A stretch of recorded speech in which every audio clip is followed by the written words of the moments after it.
A retired Navy SEAL expected a quiet morning, until his German Shepherd heard a desperate cry across the lake. Brenner followed Drift and found an elderly couple trapped aboard a failing boat as a storm closed in. He saved them, but Walter refused to abandon the cruiser because it was the last home he and his wife owned. Then Drift became fixated on one hidden section inside the old boat. What they uncovered had been left behind by the couple's dead son 12 years earlier. Saving Wayfarer would soon force Brenner to confront the one thing he always avoided: staying. Before we begin, tell us where you're watching from, and please like and subscribe to K9 Navy SEAL Stories. By 7 that morning, Alderwake Lake looked incapable of hurting anyone. The last of the mist hovered above the water in pale ribbons, breaking apart whenever sunlight reached through the birches along the eastern shore.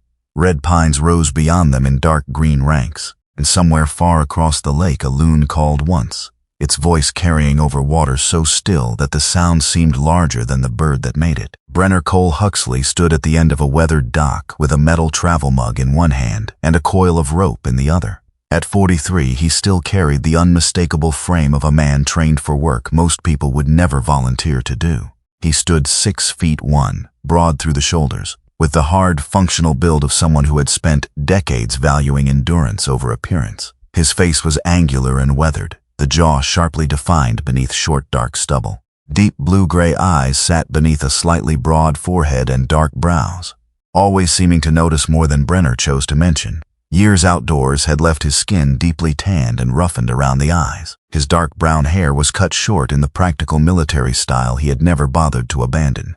Silver had begun to gather early at both temples. He wore the same clothes he usually wore around Alderwake, a faded olive-green field jacket over a red and deep navy plaid flannel shirt, dark green cargo pants, worn brown leather boots, and an old military field watch strapped to his left wrist. Nothing about him advertised that he had once been a Navy SEAL. Brenner preferred it that way. People behaved differently once they learned what a man had done before. They expected stories, heroics, damage, sometimes all three. He had little interest in giving them any. At his feet waited Drift. The 7-year-old German Shepherd was a retired working K9 with a medium-sized, lean athletic frame, compact muscle, and the easy balance of a dog that could change direction before most people realized he had moved. His short to medium black and tan coat was thick and healthy, with a dark saddle sweeping over his back, a black muzzle and warm tan markings along his legs, chest, and face. A thin old scar crossed near his right shoulder, pale beneath the fur if the light hit it correctly. His amber-brown eyes were deep, intelligent, and rarely idle. The dark olive working harness around his body was simple and worn smooth in several places. There were no military patches, no dramatic K9 lettering, nothing ornamental. Drift had never needed a label to know his job. Brenner tossed the rope into his aluminum skiff. "Try not to organize my tools while I'm driving." Drift looked at him. Brenner paused. That was a joke. The dog climbed aboard without acknowledging the clarification. Brenner almost smiled. Dry humor had survived military service better than most other parts of him. He untied the skiff, started the small outboard, and eased away from the dock. Their destination was an old wooden landing on the north side of the lake. A retired schoolteacher who owned the property had asked Brenner to look at 2 failing support posts before autumn storms made the damage worse. That was the kind of work Brenner liked. A dock had a beginning and an end. Rot could be found. Boards could be removed. Posts could be replaced. Then he could leave. People were less cooperative. Since leaving the teams, Brenner had developed a life built from temporary usefulness. He repaired cabins, cleared fallen timber, helped winterize lake houses, took occasional security contracts when an old contact called with work worth traveling for. The jobs changed. The pattern did not. Arrive, solve the problem, leave before anyone expected him to remain. Brenner did not think of himself as lonely. Loneliness implied wanting something that was missing. He had a cabin, a lake, enough work, and drift. That was more than many men got. But there were evenings when the cabin became too quiet after sunset, and Brenner found himself leaving the radio on in the kitchen while he sat on the porch. Not because he wanted company. At least that was what he told himself. The skiff moved through a long path of reflected sunlight. Drift lay near the bow, chest against the aluminum floor, ears relaxed but upright. Brenner glanced toward a cloudless patch of blue over the southern hills. "Look at that," he said. "Minnesota apologizing for winter." Drift did not lift his head. "Your gratitude is overwhelming." For several minutes, everything remained ordinary. Then Drift stood, It happened so smoothly that Brenner might not have noticed if he had not spent years learning the difference between a dog getting curious and a working dog becoming alert. Drift's weight shifted forward. His ears rotated toward the northwest. His head lifted. His nostrils worked once. Then again. Brenner watched him. "What is it?" Drift did not look back. The dog remained fixed on something beyond a low island covered in spruce. Brenner reduced the throttle. Drift took one step toward the bow, then gave a single bark, sharp, controlled, not excitement, not wildlife. Brenner killed the engine. Silence closed around them. Water tapped softly against the hull. A dragonfly passed above the bow. Brenner listened. Nothing. He looked at Drift. The shepherd remained rigid. Again. Drift's ears moved slightly. Brenner heard it then, a faint metallic bang. Distant enough that he could not tell whether it came from a dock, buoy, or boat. A few seconds later came something else, a human voice. Or perhaps the wind. Brenner waited there. Again. Longer this time. A cry. He turned toward the northwest. The horizon had changed. A bank of gray cloud had risen behind the tree line, darker underneath than it should have been this early. The breeze that had barely touched the lake 10 minutes earlier now pushed small ripples southward.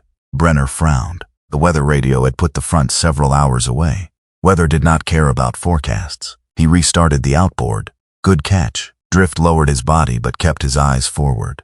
Brenner turned the skiff northwest and increased speed. With one hand he lifted the marine radio. "Alderwake County Rescue, this is Huxley on the North Basin. Possible vessel in distress northwest of Birch Point." I heard a voice in metal impact. "Moving to investigate." Static answered first. Then a woman's voice, clear and composed. "Huxley, this is Deputy Ellery. We copy. County Rescue is launching from Northline. Give me your position." Brenner relayed it. "Do not put yourself between a disabled vessel and shore if they're drifting," she said. "Wasn't planning to." A pause. Then, with the faintest edge of familiarity, "You say that now." Brenner looked at the radio. Mara Quinn Ellery knew him just well enough to distrust statements like that. At 38, Mara was a deputy sheriff and member of the county water rescue team, with several years of EMT experience before joining law enforcement. She was compact and athletic, about 5'7", built more for long shifts and cold water rescues than display. Her hazel green eyes were direct, her chestnut brown hair usually tied low behind her head, and her sun-touched face had the alert calm of someone who had learned that panic was contagious. She was also one of the few people around Alderwake who knew Brenner had been a SEAL and treated the information as no more important than knowing what size boots he wore. That was probably why he liked her. Not that he would have said so. 5 minutes out, Mara continued, maybe 7 depending on chop. Brenner clipped the radio back in place. The water had already changed beneath the skiff. The flat blue surface was breaking into short, nervous waves. Drift remained low. They cleared Birch Point. The old cruiser appeared beyond it. At first Brenner saw only the white upper cabin and faded dark stripe along the hull. Then he saw the angle. Wrong. The boat was drifting sideways toward a low shelf of dark rocks. One diesel coughed weakly and went silent. A man stood at the helm, an older man. Even from a distance, Brenner could see the rigid effort in his posture. A woman was aft, struggling with something near the lower deck.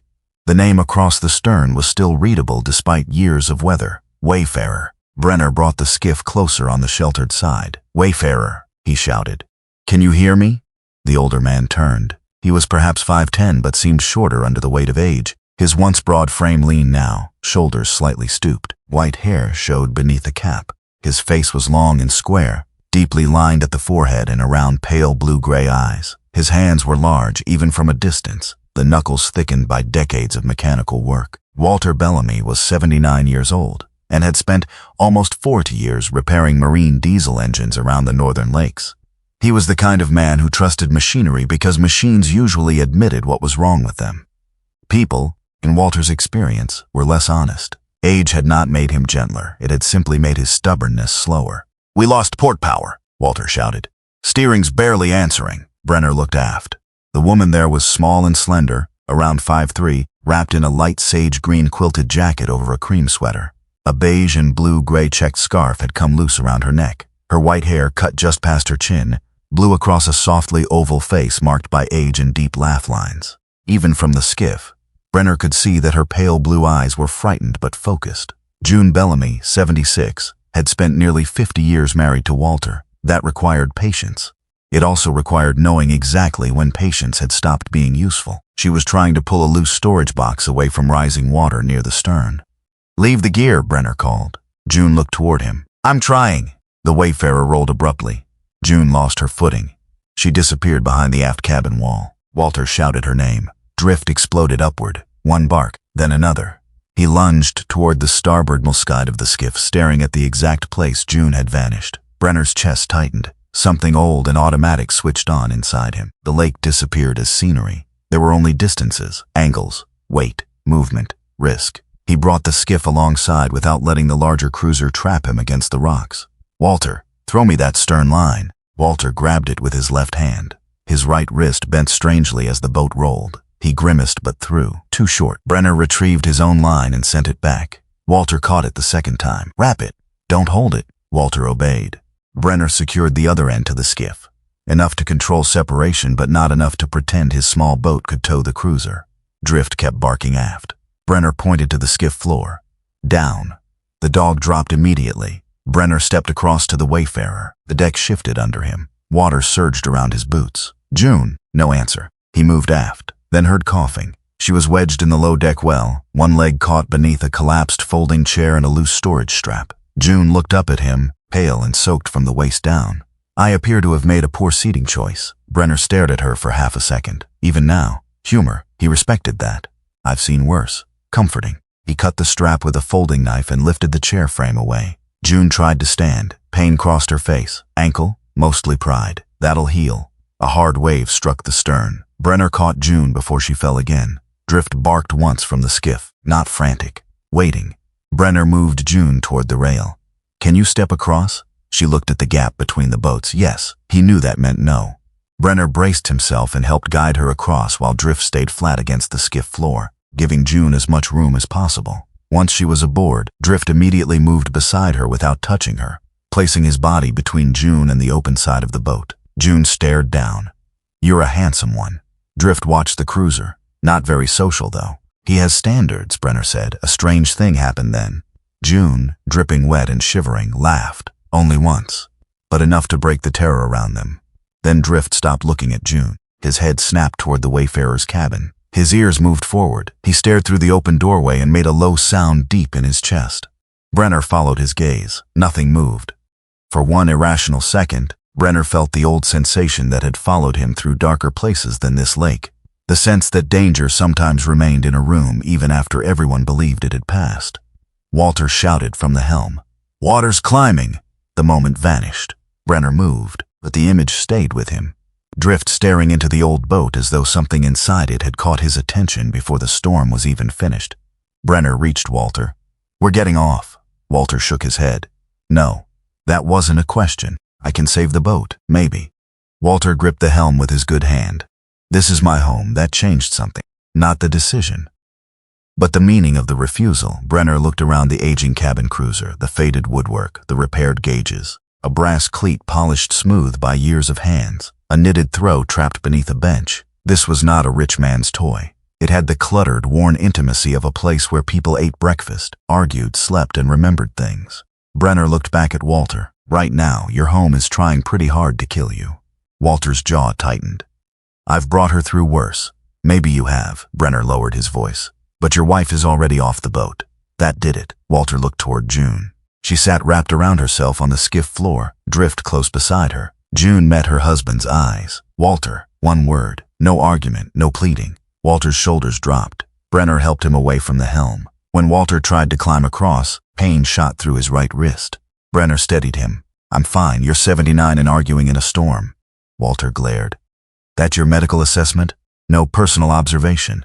Walter almost smiled. Almost. They transferred him to the skiff. Minutes later, the county rescue boat appeared through the rain. Mara stood near the forward rail wearing a red-orange rescue PFD over her dark navy rescue jacket, gray technical shirt, dark utility pants, and black waterproof boots. Her chestnut hair was tied back tightly, rain streaking across her sun-touched face. The moment she came alongside, her attention went directly to June. Mom, I'm Mara. I'm an EMT. I'm going to check you over. I've had less dignified introductions. That makes two of us. Mara checked June's temperature, circulation, breathing, and ankle. Then Walter's wrist. Likely hinge, she said. I'd like imaging if swelling gets worse. Walter said, I've had worse. Mara did not even look up. I'm sure you have. Your wrist remains unimpressed. Brenner turned away to hide a smile. A commercial tow crew arrived soon after, with the rescue boat providing control and the tow operator handling the larger vessel properly. The Wayfarer was kept off the rocks and eased into a shallow, protected inlet where a soft gravel bottom reduced the risk of sinking completely. Brenner watched from the skiff as the old cruiser settled at a slight angle. Walter watched too. His face was unreadable. June did not. She was staring at something in her hand. A brass pocket compass. Old, rounded at the edges by years of use. Brenner had no idea where she had kept it during the rescue. Her hands shook from cold, but her fingers closed firmly around the object. Mara noticed it. She said nothing. So did Brenner.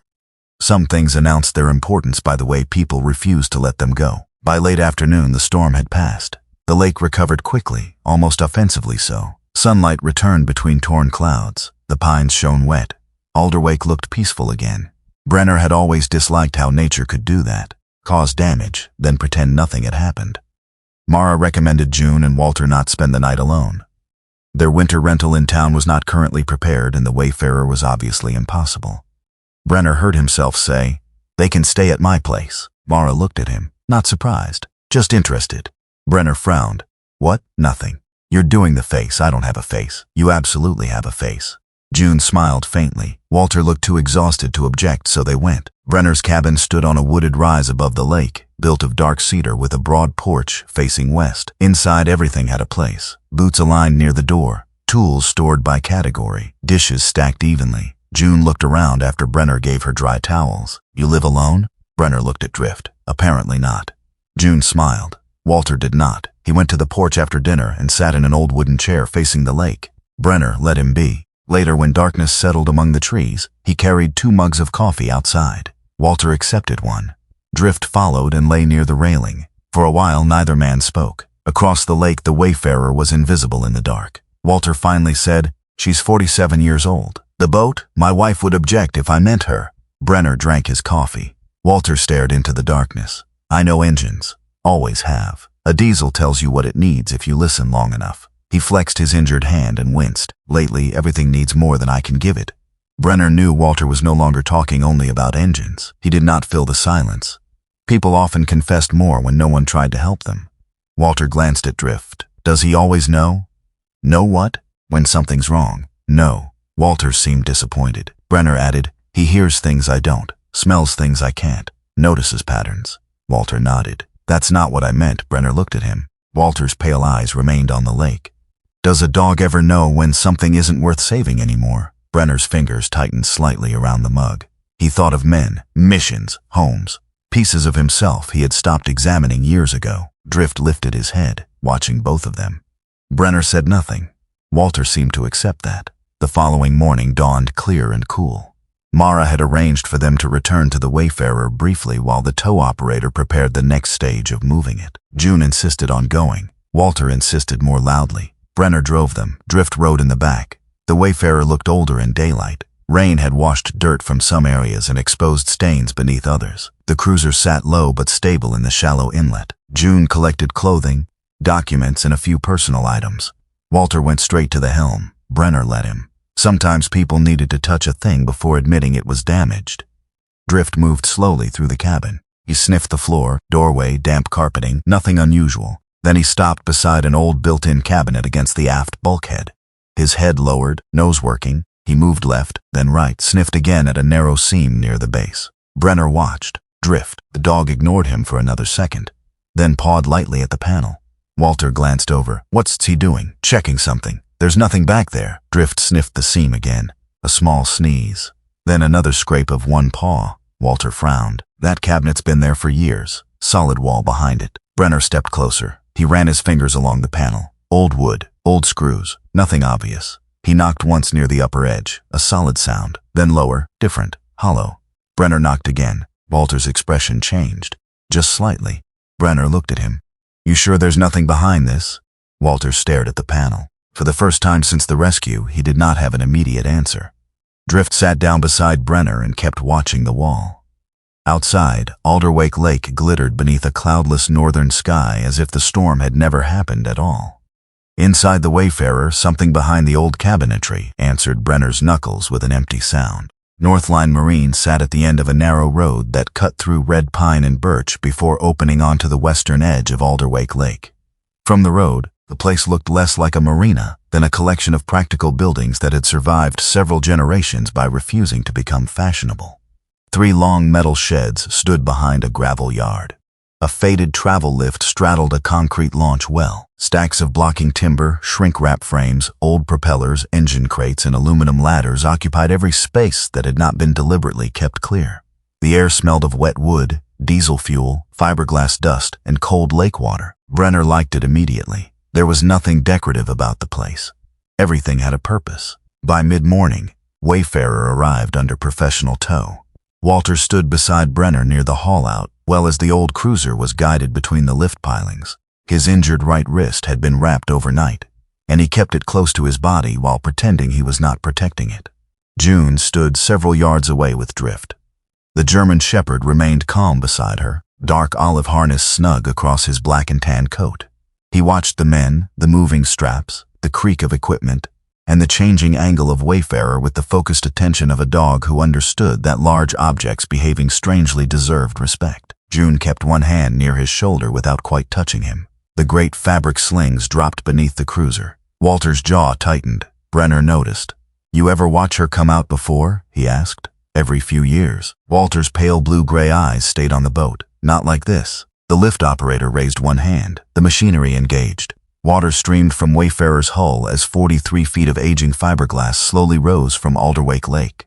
For the first time, the full damage was visible. A long abrasion marked the lower starboard side, where the hull had struck something during the storm. One section of the aft quarter showed a dull distortion beneath the paint. The propeller on the failed port side had taken a hard strike. Several areas below the waterline were stained darker than the surrounding hull. Walter took one step forward. Brenner caught his arm. "Let them set it. I know how a travel lift works. I know."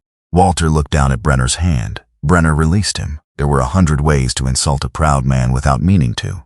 Age had made Walter especially alert to all of them. The boat was lowered onto adjustable stands and heavy timber blocking inside an inspection bay. Only after the slings came free did another man approach. Graham Maddox was 64 years old and stood a little under 6 feet, narrow through the waist, but built with the wiry strength of someone who had spent most of his life moving lumber, tools, and awkward pieces of boat by hand. His charcoal gray canvas work jacket was clean without being new, worn over a blue chambray shirt and dark khaki work pants. Brown steel-toe boots showed white dust along the seams. His face was long and angular, with pronounced cheekbones, a slightly hooked nose, and deep lines around steel-gray eyes that seemed designed for disapproval. Short silver-gray hair was thinning at the crown. A few days of neatly kept gray beard covered his jaw. Small reading glasses hung from a cord at his neck, and an old tape measure rode on his belt. Everyone around Northline called him Gray. He had begun building wooden boats in his 20s, worked as a shipwright for more than 3 decades, and eventually became an independent marine surveyor after his knees informed him that crawling inside hulls for 12 hours a day was no longer a sustainable philosophy. Gray believed boats told the truth. Owners frequently did not. He was not cruel about that belief. He simply treated sentiment as information that did not belong on a survey form. Gray shook Brenner's hand once, then Walter's. "You Bellamy?" Walter nodded. "Worked diesel here years ago. I remember the name." Walter looked faintly pleased. Then Gray added, "Names don't change moisture readings." The pleasure looked away. This was going to be interesting. Gray did not begin with the storm damage. He began with the boat. He walked the hull slowly, tapping sections with a small phenolic hammer and listening to the response. He inspected through hulls, propeller shafts, rudder hardware, hull abrasions, deck fittings, and engine mounts. He used a moisture meter along sections of the deck and around fittings where water could migrate into the core. Walter followed. At first he offered explanations. "That mark's old. I replaced that hose 3 seasons ago. That wiring's not carrying load anymore." Gray rarely responded immediately. He wrote, measured, tapped, wrote again. The silence irritated Walter more than an argument would have. Brenner understood why. A man who had spent 40 years being the one people asked for answers did not enjoy standing behind someone else holding a clipboard. June came aboard only after Gray declared the ladder safe. She moved more carefully than Walter, one hand on the rail, but there was nothing helpless about her. Her sage-green quilted jacket had dried from the previous day, and her cream sweater showed beneath it. The checked scarf was tied more securely around her neck. She went directly to the cabin, not to inspect damage, to collect things: a tin of tea, 2 prescription bottles, a framed photograph, 3 books, a small sewing pouch, objects that would have looked meaningless in a stranger's hands but carried the quiet gravity of routine. Brenner started helping. Drift stayed on the dock at first. Then Brenner gave him permission to come aboard. The dog entered cautiously, nose active, paws testing every surface before trusting it. Gray looked at him once. "Keep him away from open bilge spaces." "He will." Gray glanced at Brenner. "That confidence usually comes right before somebody tells me a story. He'll stay out." Drift sat down. Gray stared at him. The dog stared back. "Fine," Gray said. Brenner almost smiled. 2 hours later, the inspection had changed. The storm damage was still there. It simply was not the worst news anymore. Gray stood in the aft cabin with his glasses on, reviewing numbers. Walter leaned against the counter. June sat at the dinette. Brenner remained near the companionway. Gray lowered the clipboard. "The starboard abrasion is repairable. Port prop needs replacement or reconditioning. Steering linkage took damage. Some of that's clearly event-related." "That's what I said." Gray continued as if he had not heard him. "The problem is what was already here." Walter's expression hardened. Gray pointed toward the deck. "Core moisture around the aft fittings is too high. Not yesterday high, years high." Walter opened his mouth. Gray moved on. "I found soft response in at least 2 stringer sections. Electrical work has been modified enough times that I wouldn't sign off without a proper review. 1 bilge pump is intermittent. Fuel lines are aged. There's localized delamination around the aft quarter." June's hands folded tighter. Walter said, "Those engines were serviced every season. I'm not talking about the engines. I know this boat." Gray met his eyes. "No, you know parts of this boat extremely well." Walter straightened. "I spent 38 years repairing marine diesels." "I know. Then don't stand there and talk to me like I'm some idiot who bought a cruiser last Tuesday." Gray remained calm. "That's not what I'm doing. It sounds exactly like it." Gray set the clipboard down. "You know injection systems. You know cooling loops, shafts, pumps, generators. Probably better than most mechanics still working." Walter's anger hesitated. Gray pointed beneath their feet. "But you can't see rot through a laminate any more than I can diagnose an injector by staring at the hood." Silence. Walter looked toward the floor. Gray's voice softened only slightly. "The storm didn't create most of this." June asked the question Walter would not. "It exposed it?" "Yes." That word landed harder than Brenner expected. Exposed. Not caused, not destroyed. Exposed. He had known people like that. He had been one. Something survives for years because nobody looks closely enough at the places that hurt. Then one hard event comes along and everyone blames the event. Gray explained that insurance would likely cover damage directly attributable to the storm. Impact repairs, some steering work, perhaps damaged equipment depending on the policy. Pre-existing deterioration was different. Insurance companies did not generally pay to restore years of moisture intrusion, old wiring, aged hoses, or structural decay. Walter stared through the cabin window. For a moment, Brenner saw not anger but embarrassment. That bothered him more. Walter had spent his working life being useful. Now his home had failed in ways he had not recognized. And whether fair or not, he was taking that failure personally. June reached across the table. Walter moved his hand before she could touch it, not rejecting her, hiding the swollen wrist. Brenner noticed. So did June. Neither commented. Gray left them to collect more measurements. For several minutes no one spoke. Then June said quietly, "We sold the house 4 years ago." Brenner looked at her. Walter's eyes closed briefly. June continued. "It wasn't some tragedy. We chose to." Their house had been 30 miles inland, she explained. Small by most standards, but increasingly large when every gutter needed a ladder. Every winter required snow removal. Every furnace problem arrived at the worst possible hour, and property taxes kept increasing. Walter had maintained it himself until maintaining it became a second career. They sold before the place could become another thing they loved too much to admit they could no longer manage. From late spring through early fall, they lived aboard Wayfarer. When Alderwake began freezing, they rented a furnished studio in town. Nothing glamorous, nothing desperate, enough. "We're not homeless," June said. "I didn't think you were. People here, 2 old people live on a boat and they start looking at you differently." Walter snorted. "Mostly like we've escaped supervision." June smiled. Then her expression faded. "Wayfarer is the last thing we own that feels like ours." Brenner understood the distinction. Ownership was paperwork. Home was repetition. A mug placed in the same cabinet. A dent in a table. Knowing which floorboard creaked. knowing where someone else would sit before they sat down. He looked around Wayfarer again. Suddenly the worn surfaces looked less neglected, more inhabited. Later that afternoon, they began removing loose items so Gray could access more of the structure. Brenner worked near the stern, labeling small pieces before setting them aside. A bent brass cleat was mounted near one section of damaged trim. He put a wrench on the fastener. Walter's voice came sharply from behind him. "Leave that." Brenner stopped. Walter stood in the passage, breathing a little harder than the short walk justified. "That cleat? Yes, it's bent. I can see that. It may have to come off for access." Walter's jaw worked. "Not yet." Brenner looked at him.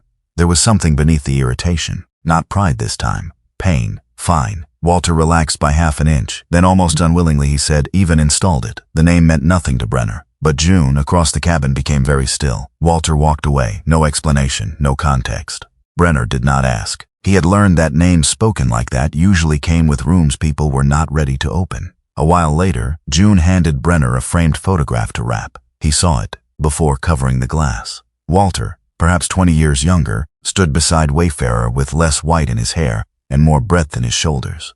June stood on the other side. Between them was a man in his early 30s with dark hair, an easy smile, and one arm around each parent. The same brass cleat was visible behind him.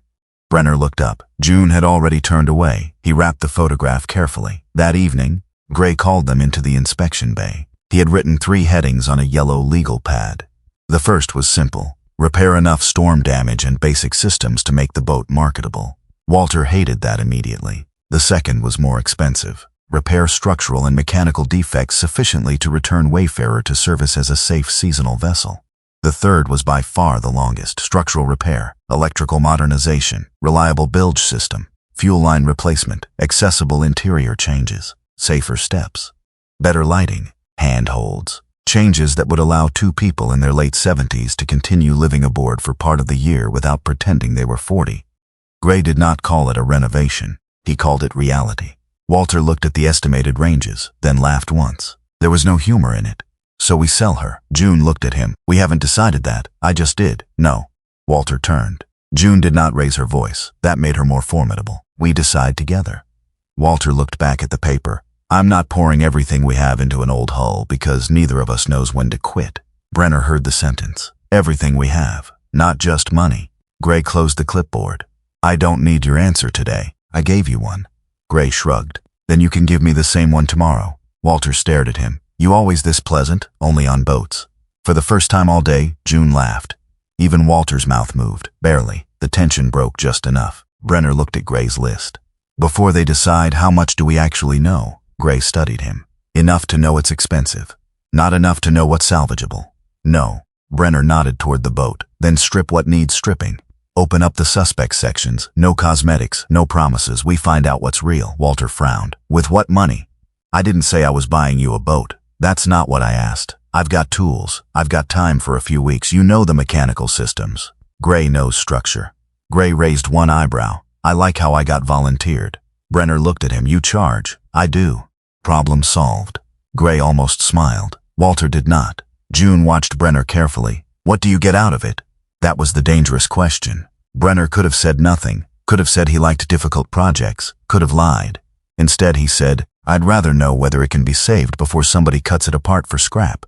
Walter looked toward Wayfarer. His anger had nowhere obvious to go. That was probably why he finally said nothing. Northline had an older restoration bay that was mostly empty after summer work tapered off.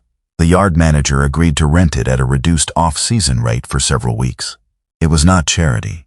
There would be invoices. There would be limits. That mattered to Walter. By the next morning, the roles had become clear without anyone officially assigning them. Gray marked what could and could not be removed before structural evaluation.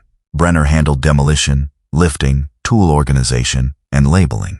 Walter worked around the engine compartment and mechanical systems, often one-handed because of his wrist. June created 3 areas on a folding table: keep, disc, decide later. Within an hour, decide later had become the largest pile. "This is not a system," Walter complained.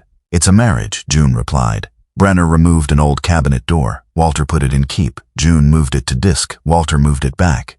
Drift watched both movements, then lay down between the piles. "Neutral observer," Brenner said. June pointed at a scorched toaster. "Throw that out. It works. It burns one side of the bread. That means the other side is still functional. June stared at Walter. Brenner picked up the toaster. Walter pointed toward keep. June pointed toward Diska. Brenner said it in decide later. Coward, June said survival instinct. Even Gray smiled at that. The work slowly exposed years hidden behind finished surfaces, old fasteners, dust, evidence of earlier repairs. Water tracks around one fitting, a section of insulation that had darkened with age. Nothing dramatic by itself. Together, the boat began telling the truth. And somewhere in that process, Walter stopped standing apart. He picked up tools, corrected Brenner twice, was right once. Brenner did not tell him which time.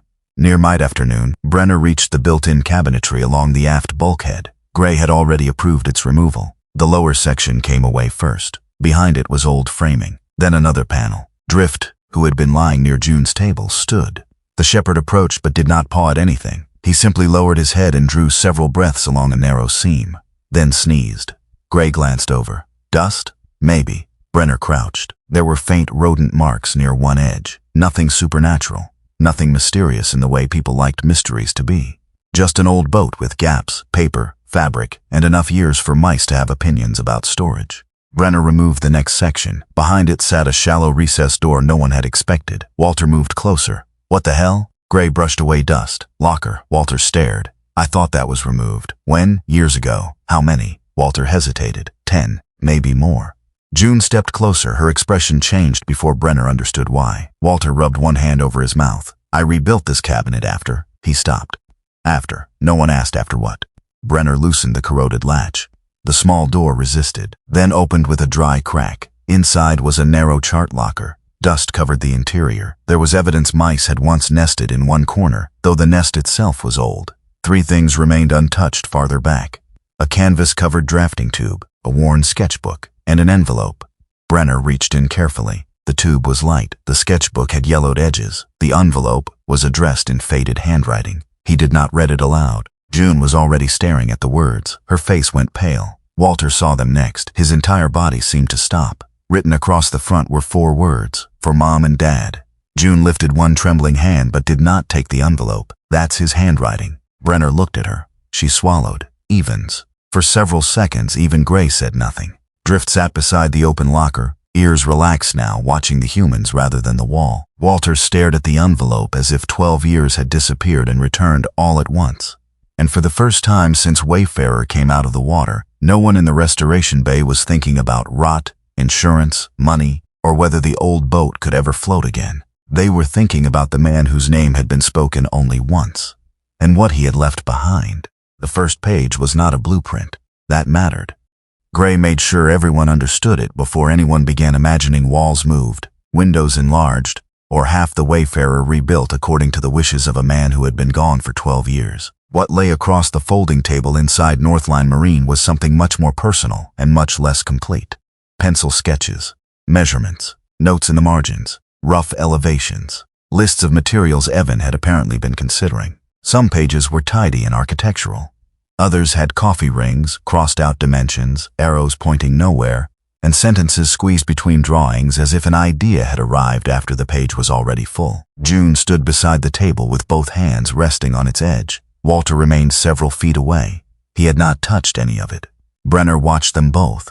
The contrast was almost painful. June leaned toward the papers as though they might still contain warmth. Walter looked at them as if touching one would burn him. Gray adjusted the small reading glasses hanging from his neck and studied the title page again. Concept package, he said. June looked up. What does that mean? It means your son had ideas. Good ones, some of them. But this is not a construction set. Walter gave a short, bitter laugh. He was always doing that. June glanced toward him. Doing what? Starting with the pretty part. There was affection beneath the complaint. That was the first thing Brenner noticed. Not anger, not really. Grief often borrowed the voice of irritation because irritation was easier to survive in public. Gray turned another sheet. Evan Bellamy had worked in residential design, mostly compact houses, lake cabins, accessory dwellings, and spaces where every square foot needed a reason to exist. From the photograph Brenner had seen, Evan had been a tall, lean man in his early 30s with dark brown hair that never seemed fully combed, a narrow, angular face softened by an easy smile, and the same pale blue eyes as June. In other photographs June had now brought from a storage box, Evan seemed incapable of standing formally. He leaned against railings, sat backwards on chairs, or hooked one arm around his father's shoulder, as though still trying to make Walter tolerate affection through surprise. June described him as patient with strangers and impatient with empty space. Walter described him as a man who believed every cabinet could become 2 cabinets if designed properly. He hated wasted corners, June said. He hated my toolbox, Walter muttered. He reorganized it once. He committed a crime. Brenner looked at Walter. Walter's mouth almost moved. Almost. Gray spread several pages beside one another. The purpose became clearer. Evan had not been trying to turn the Wayfarer into a luxury yacht. He had been thinking about age, a lower bed platform, a wider path beside the galley, a small handrail near the companionway with a note beside it. Dad will complain. Install anyway. June laughed before she could stop herself, then covered her mouth. Walter looked down. Another note marked a seat beneath the portside window. Mom, morning spot, keep light. June touched the paper with one finger. He remembered. Walter turned away. Brenner said nothing. The drawings included a medicine drawer high enough that neither parent would need to kneel, brighter task lighting near the galley, a more accessible shower arrangement, additional grab points, safer step geometry, and built-in storage positioned so commonly used items would not require reaching above shoulder height. Not dramatic ideas. That made them harder to dismiss. These were not the fantasies of a son building something impressive for his parents. They were the observations of a son who had been quietly watching them grow older. June sat down. When did he do all this? Walter's answer came slowly. I know when. Everyone looked at him. Walter kept his gaze on the papers. He came up for a weekend, late August, 12 years ago. Said he wanted to measure the cabin because he was thinking about replacing that terrible folding table. June frowned. He asked me where I kept my medicine. You thought he was nosy. I said it was none of his business. Walter looked at her. He measured the bathroom door 3 times. And I told him he was acting strange. Gray turned another page.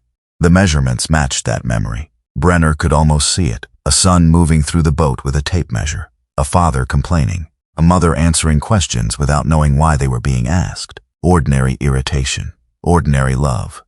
No one had known it would become important. June's eyes moved toward the small brass compass she had placed on the table beside the sketches.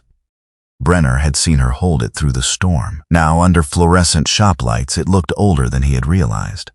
The brass case was scratched, the hinge worn smooth, the glass faintly clouded at one edge. June opened it. The needle trembled, then settled. Walter gave this to Evan when he was 14. Walter looked at the compass. 13. He was 14. 13 June. She looked at him. You remember because? He nearly put us into a buoy that year.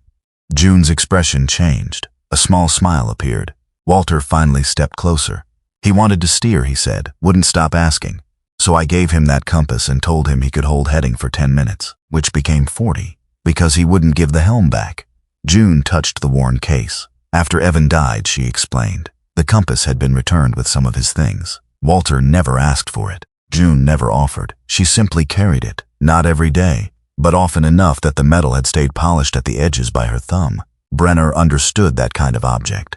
Objects were easier than memories. They did not ask questions. They did not change. They did not accuse you of surviving. He looked away before June could notice the direction of his thoughts. Gray was still reading. Here. He tapped a page, a date, then another. All of the sketches appeared to come from a narrow span of several weeks. Walter rubbed one palm across his face. He came back once after that weekend. Went through the boat again, said he'd forgotten measurements. June stared at him. Why didn't you tell me? I didn't know this existed. No. About him coming back. Walter shrugged. You were visiting your sister.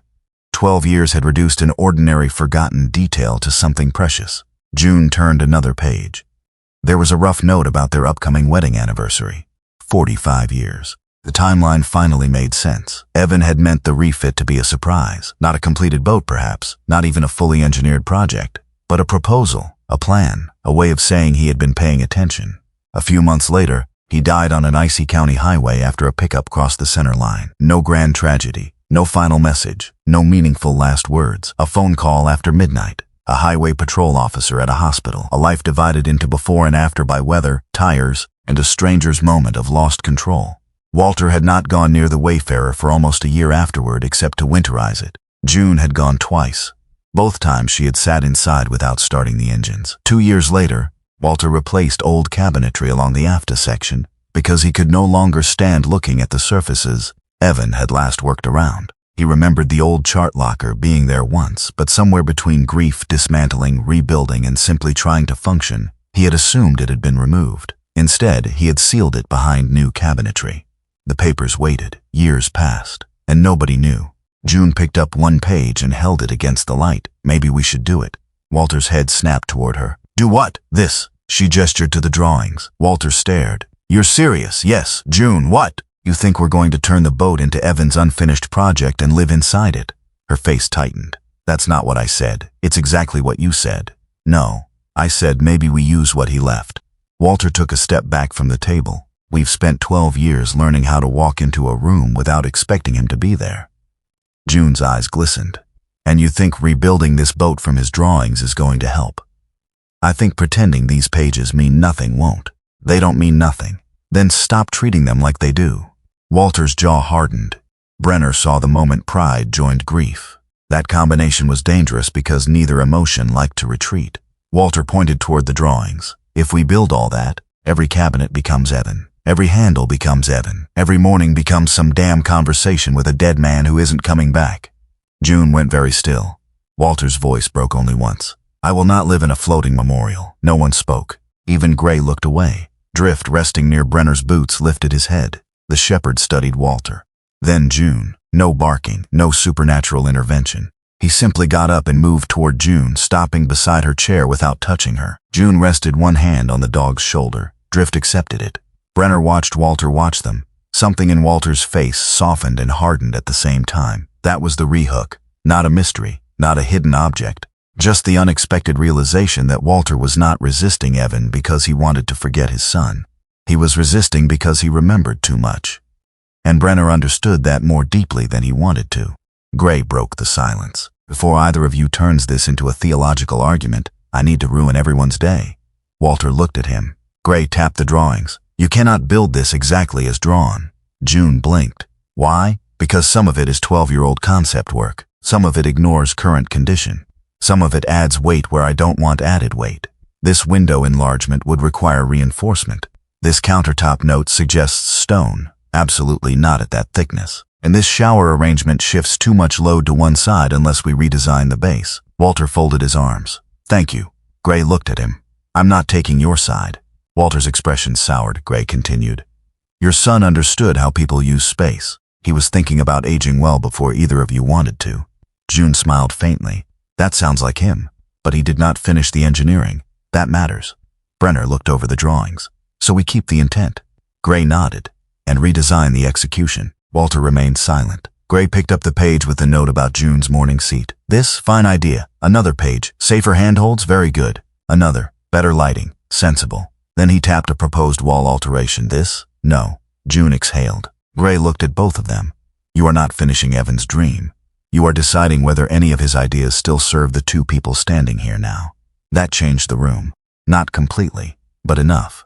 The project stopped being a shrine. It became a conversation between past and present. Later that day, Brenner and Walter resumed controlled demolition. A lower teak section near the galley showed obvious staining at the rear edge. Once removed, part of the backing timber came away softer than it should have. Gray marked the section for replacement. Walter immediately objected. That face panel stays. Brenner examined it. Darkened at one corner. A split near the mounting point. It's compromised. It's teak. Teak can rot. Walter glared. You think I don't know wood rots? I think you don't want this piece to. Walter's face changed. There it was again. Evan. Walter placed one hand on the panel. He helped me fit that. Brenner waited. Walter continued. First time he ever used a router without chewing the edge. The memory softened him for half a second. Then he looked at Brenner. We can reinforce behind it. Maybe. We can. If Gray signs off. Walter's anger rose. I don't need Maddox deciding what memories I'm allowed to keep. Brenner set the pry bar down. That isn't what he's doing. Easy for you to say. Brenner looked at him. Walter should have stopped. He did not. You don't know what it is to have someone's hands on a thing and then realize those hands are gone. Silence. The words landed with more force than Walter intended. Brenner's expression did not change. That was something the military had taught him too well. But behind his blue-gray eyes, old rooms opened. A helmet on a bench, a pair of gloves someone never returned for, a field knife Brenner had carried home because there had been no one else to take it. Names he rarely said aloud because names made absence heavier. Walter saw something. Not details, just enough his anger cooled. Brenner picked up the damaged teak. If it can't carry weight anymore, keeping it where it fails doesn't honor whoever built it. Walter looked at him. Brenner added quietly, "Sometimes you save what you can. Sometimes you save what it meant." Walter said nothing. Neither did Brenner. But for the rest of the afternoon, both men worked more carefully around each other. The sentence stayed with Brenner. It followed him home that evening. He stood on his cabin porch while Drift drank water from a steel bowl. The lake beyond the trees was turning gold under sunset.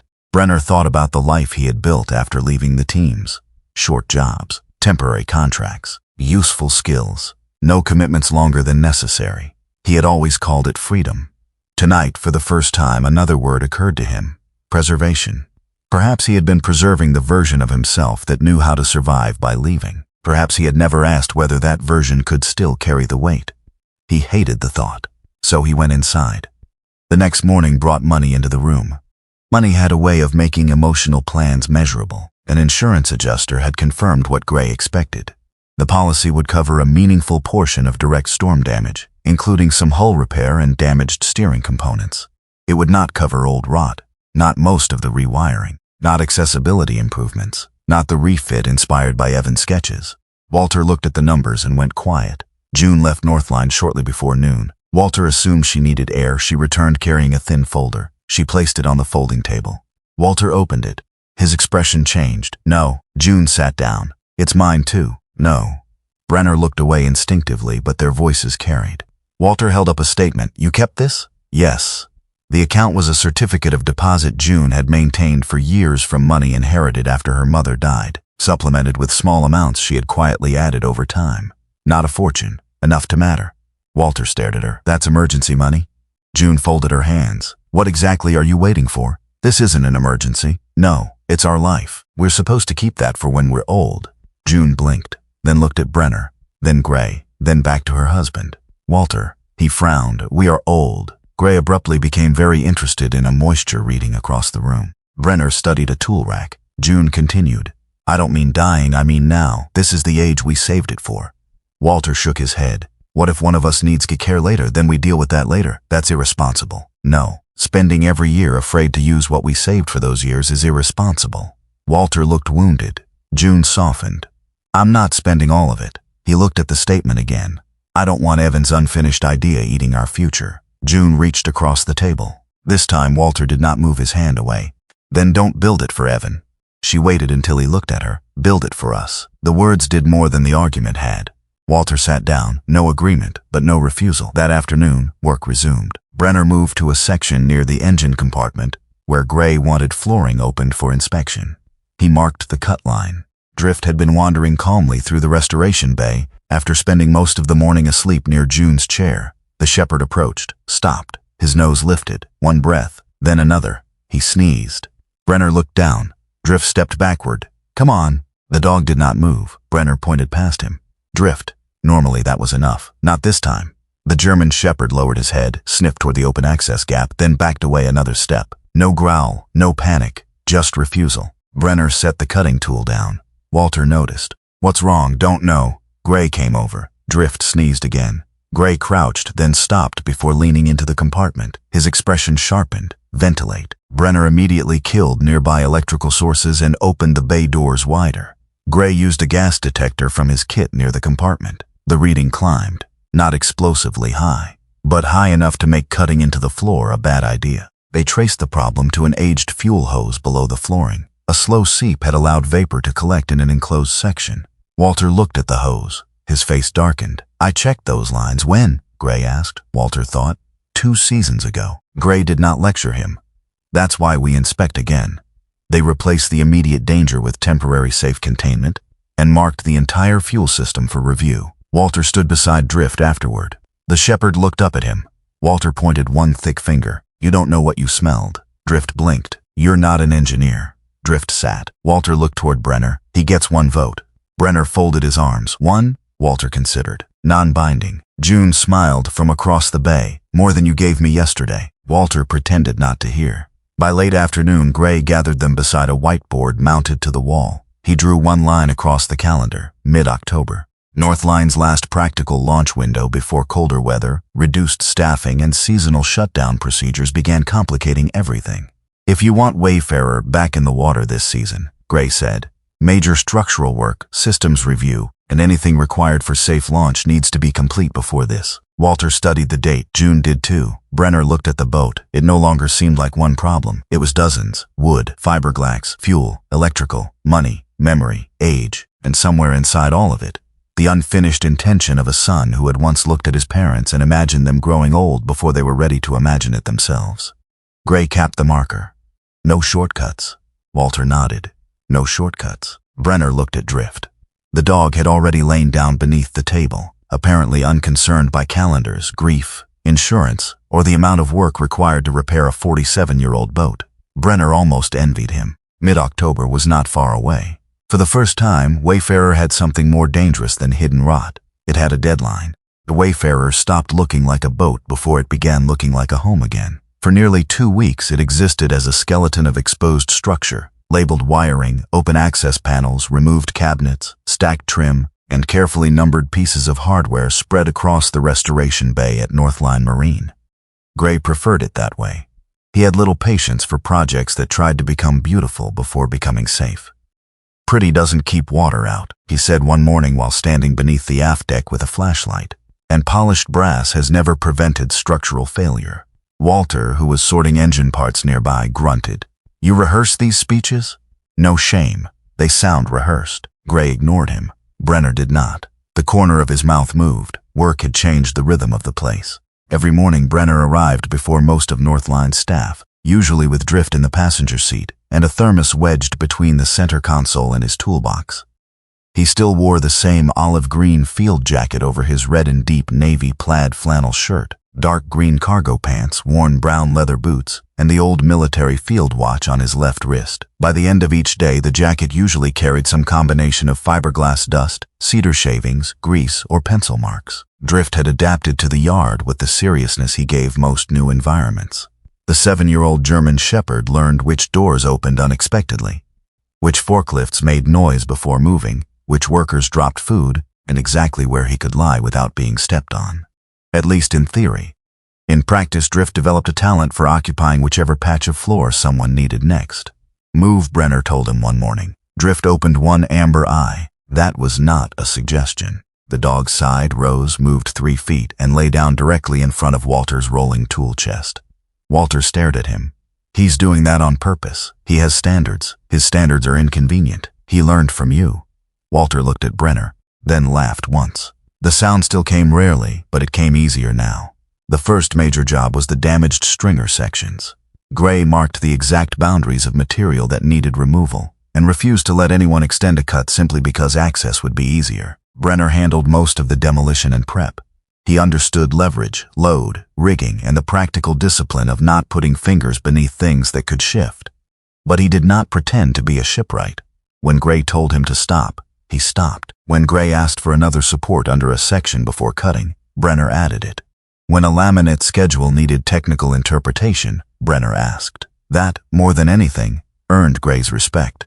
Most men with Brenner's background either understated what they knew or overestimated what military competence transferred into civilian trades.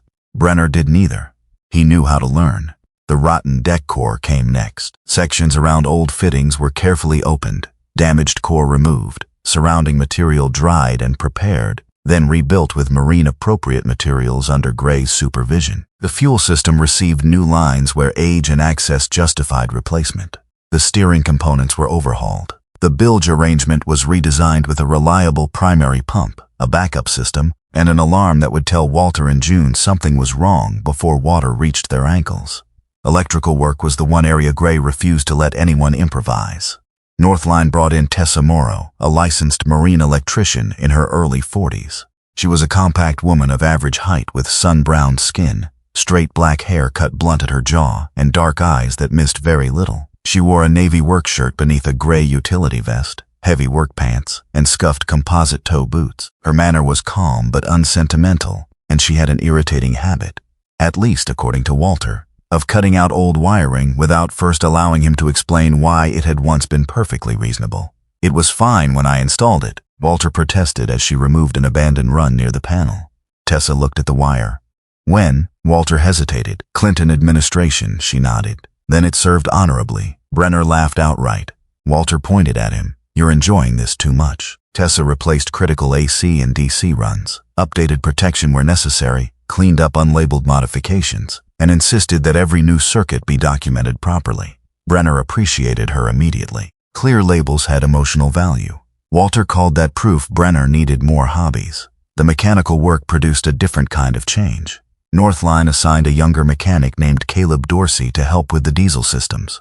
Caleb was 26, tall and narrow-shouldered, with sandy brown hair, fair skin that reddened easily in the sun, and a sparse beard he was clearly still trying to persuade into adulthood. He was bright, careful, and technically trained, but he had the slight impatience of someone who had learned engines from manuals, before learning how old machines sometimes ignored manuals completely. One afternoon, Caleb spent nearly 40 minutes fighting a stubborn injector assembly. Walter watched from a stool. His right wrist had improved enough that he could use the hand carefully, though June and Brenner both noticed he still avoided putting full weight through it. Caleb changed tools. Tried again. Nothing. Walter said, "You're pulling against it." Caleb looked over. "I'm pulling straight." "No, you think you are." Walter stood slowly and came closer. "See that washer?" Caleb leaned in. "What washer?" "That's your problem." Walter pointed with one thick finger. A thin spacer had been seated slightly wrong during an old service, creating just enough bind to make the assembly resist normal removal. Walter showed Caleb how to relieve pressure at the correct angle. The injector assembly came free in less than a minute. Caleb stared at it, then at Walter. "How did you see that?" Walter shrugged. "I've made more mistakes than you have." Caleb smiled. "That's encouraging. It shouldn't be." But Walter's face had changed, Brenner noticed. For weeks, Walter had been surrounded by people telling him what he could no longer safely do. Gray told him where structure had failed. Tessa told him the wiring needed modernizing. June told him not to climb. Brenner told him not to lift. Age had turned advice into a language Walter sometimes heard as accusation. But Caleb had asked a question no one else had asked lately. "How did you know?" Walter spent the next hour explaining injector timing, old diesel quirks, and the difference between a problem that looked mechanical and one that sounded mechanical. Brenner stopped interrupting him. The following morning, Brenner asked Walter's opinion before removing a bracket near the engine access. Walter looked suspicious. "You asking me?" "Yes." "Why?" "Because you know this system." Walter studied him for a second, then crouched beside the bracket, a small thing. But Brenner saw him stand a little straighter afterward. June's influence on the project was quieter and ultimately more decisive. She refused to let the Wayfarer become a floating showroom. Gray had given them weight limits, structural boundaries, and safety requirements. June gave them the rules of aging. "No deep drawers," she said. Walter looked up from a catalog. "What's wrong with deep drawers? You don't use the bottom half of the ones we already have." "I do. You keep extension cords there because you can reach them with a hook." Walter opened his mouth, closed it. June continued, "I don't want anything I have to kneel for every morning. I don't want a chair so soft I need a rescue crew to get out of it. I want light where we actually read. I want the bathroom floor to stay under my feet when it's wet." Brenner wrote everything down. June noticed. "You don't have to make a list." "I do." "Why?" "Because Walter will deny you said half of it." Walter pointed at Brenner. "Disloyal." Drift thumped his tail against the floor. June smiled. 3 against 1. They tested cabinet heights by making June reach naturally rather than stretching. They adjusted the position of grab rails based on how Walter and June actually moved through the space. They chose non-slip flooring over prettier material. A planned seat was rejected because its low cushion would make standing difficult. A drawer pull that looked elegant but caught Walter's arthritic fingers was replaced. June examined every choice with the patience of someone who understood that convenience at 76 was not laziness. It was design finally catching up with reality. Gray approved. Most of the time. The exceptions were memorable. June liked a broad slab-style countertop sample that resembled pale stone. Gray lifted one edge. "No." She blinked. "You haven't even looked at it." "I looked at its weight. It's beautiful. It will remain beautiful somewhere that is not this boat." Walter grinned. "I like him again." Later, Brenner suggested increasing the size of one window to bring more light into the salon. Gray examined the framing and rejected that too. "You want more glass. Redesign the support." "Worth it?" "No." "You sure?" "Yes." "Very sure."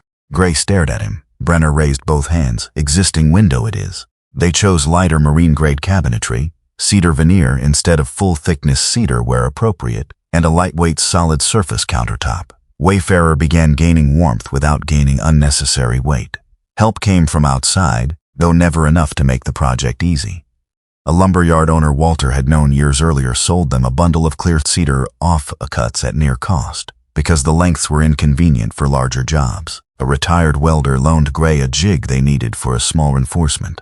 Tessa discounted several hours after realizing some wiring could be cleaned and reused safely rather than replaced. But there were limits. A hardware supplier refused to reduce the price on marine latches. Another mechanic Northline contacted had no availability. A specialty fitting took longer to arrive than anyone wanted. Money continued leaving. Work continued accumulating. Nothing arrived through magic. That mattered to Walter. He could accept help more easily when help still had boundaries. The most personal piece began as 2 rectangles of marine plywood. Brenner built it late one afternoon after most of the noisy work had finished. The seat Evan had once sketched for June could not be reproduced exactly. Gray had already changed the dimensions, and the old drawing assumed cabinetry that no longer existed. So Brenner treated it as an idea rather than an instruction. A compact bench beneath the portside window, storage underneath, a firm cushion high enough for June to stand without straining her knees, cedar veneer across the visible face. Simple, light, strong. Walter watched Brenner sand the edge. "You're rounding that too much." "No, you are." Brenner handed him the sanding block. Walter looked offended, then took it. Together, without saying so, they finished the edge. The next morning June arrived with 2 paper bags of sandwiches and stopped when she saw the bench installed beneath the window. For once, Walter did not explain anything. Neither did Brenner. June crossed the unfinished cabin slowly. Sunlight entered through the original window and fell directly across the new seat. She touched the cedar face, then sat. The height was right. Her feet rested naturally on the floor. She looked through the glass toward the birches beyond the open bay doors. Late-season sunlight had begun turning their leaves pale gold. Drift came over. He lowered himself beside the bench and rested his head across June's shoes. June placed one hand gently between his ears. For several seconds nobody spoke. Then she said, almost to herself, "He remembered where I liked the morning light." Walter immediately turned toward a shelf full of tools. There was nothing on that shelf he needed. Brenner knew it. June knew it. Gray probably knew it from 20 feet away. Walter spent a very long time examining a box of screws, and Brenner, standing with cedar dust on his jacket, felt something shift inside him that had nothing to do with the boat. Evan had been dead 12 years. Yet one observation he had made about his mother, where she liked to sit in sunlight, had crossed all that time and become useful again. Not sacred, useful. Brenner had spent years assuming the only respectful way to carry the dead was not to disturb what they left behind. But perhaps memory did not always have to be preserved. Perhaps sometimes it could be used, changed, built into something that still served the living. That thought stayed with him longer than he wanted. Lunches changed next. At first, Brenner ate standing near his toolbox. Then June told him standing did not improve a sandwich. He sat once. The next day, she placed his food beside the same chair without asking. A week later, Brenner no longer thought about whether he would eat with them. He simply did. Walter complained about mustard quantity. June ignored him. Gray occasionally joined and contributed exactly 3 sentences, unless someone asked about boats, at which point lunch could become a seminar. Caleb began appearing whenever June brought apple cake. Drift discovered that June's left hand was more likely than her right to accidentally lose small pieces of turkey. Brenner noticed the routine forming. That bothered him. Not because he disliked it, because he did not. One evening, he remained at Northline after Walter and June had left. The bay was quiet. Wayfarer sat under work lights, half rebuilt and strangely exposed. Brenner was cleaning tools when his phone vibrated. The name on the screen had not appeared in several months. Jonah Reddick. Brenner stared before answering. "Reddick." A familiar voice came through, still answering like someone's calling about a breach. "What do you want?" "Good to hear you too." Brenner leaned against the workbench. Jonah switched the call to video after a moment, claiming he needed proof. Brenner had not become a hermit with a beard down to his knees. The man on the screen was 45, 2 years older than Brenner. About 6 feet tall with broad shoulders and a powerful build that had thickened slightly since their active duty years but remained disciplined. Jonah's face was square, with a heavy jaw and a nose that had been broken once and healed just slightly crooked. His skin was deeply tanned, and several horizontal lines crossed his forehead. dark brown eyes remained difficult to read. His nearly black hair was clipped very short, silver becoming obvious around both sides. Brown and gray stubble covered his jaw.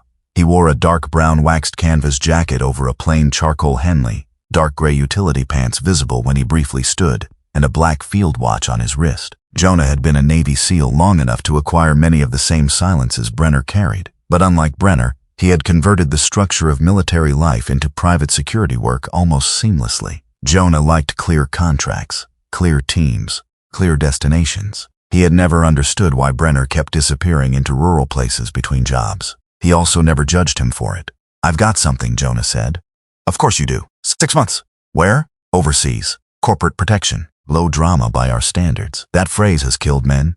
Jonah smiled. "Pays good." He named the number. Brenner became still. It was very good. Enough to replenish what he had been living on. Enough to make leaving practical, maybe even sensible. "Start date? Soon." Jonah studied him.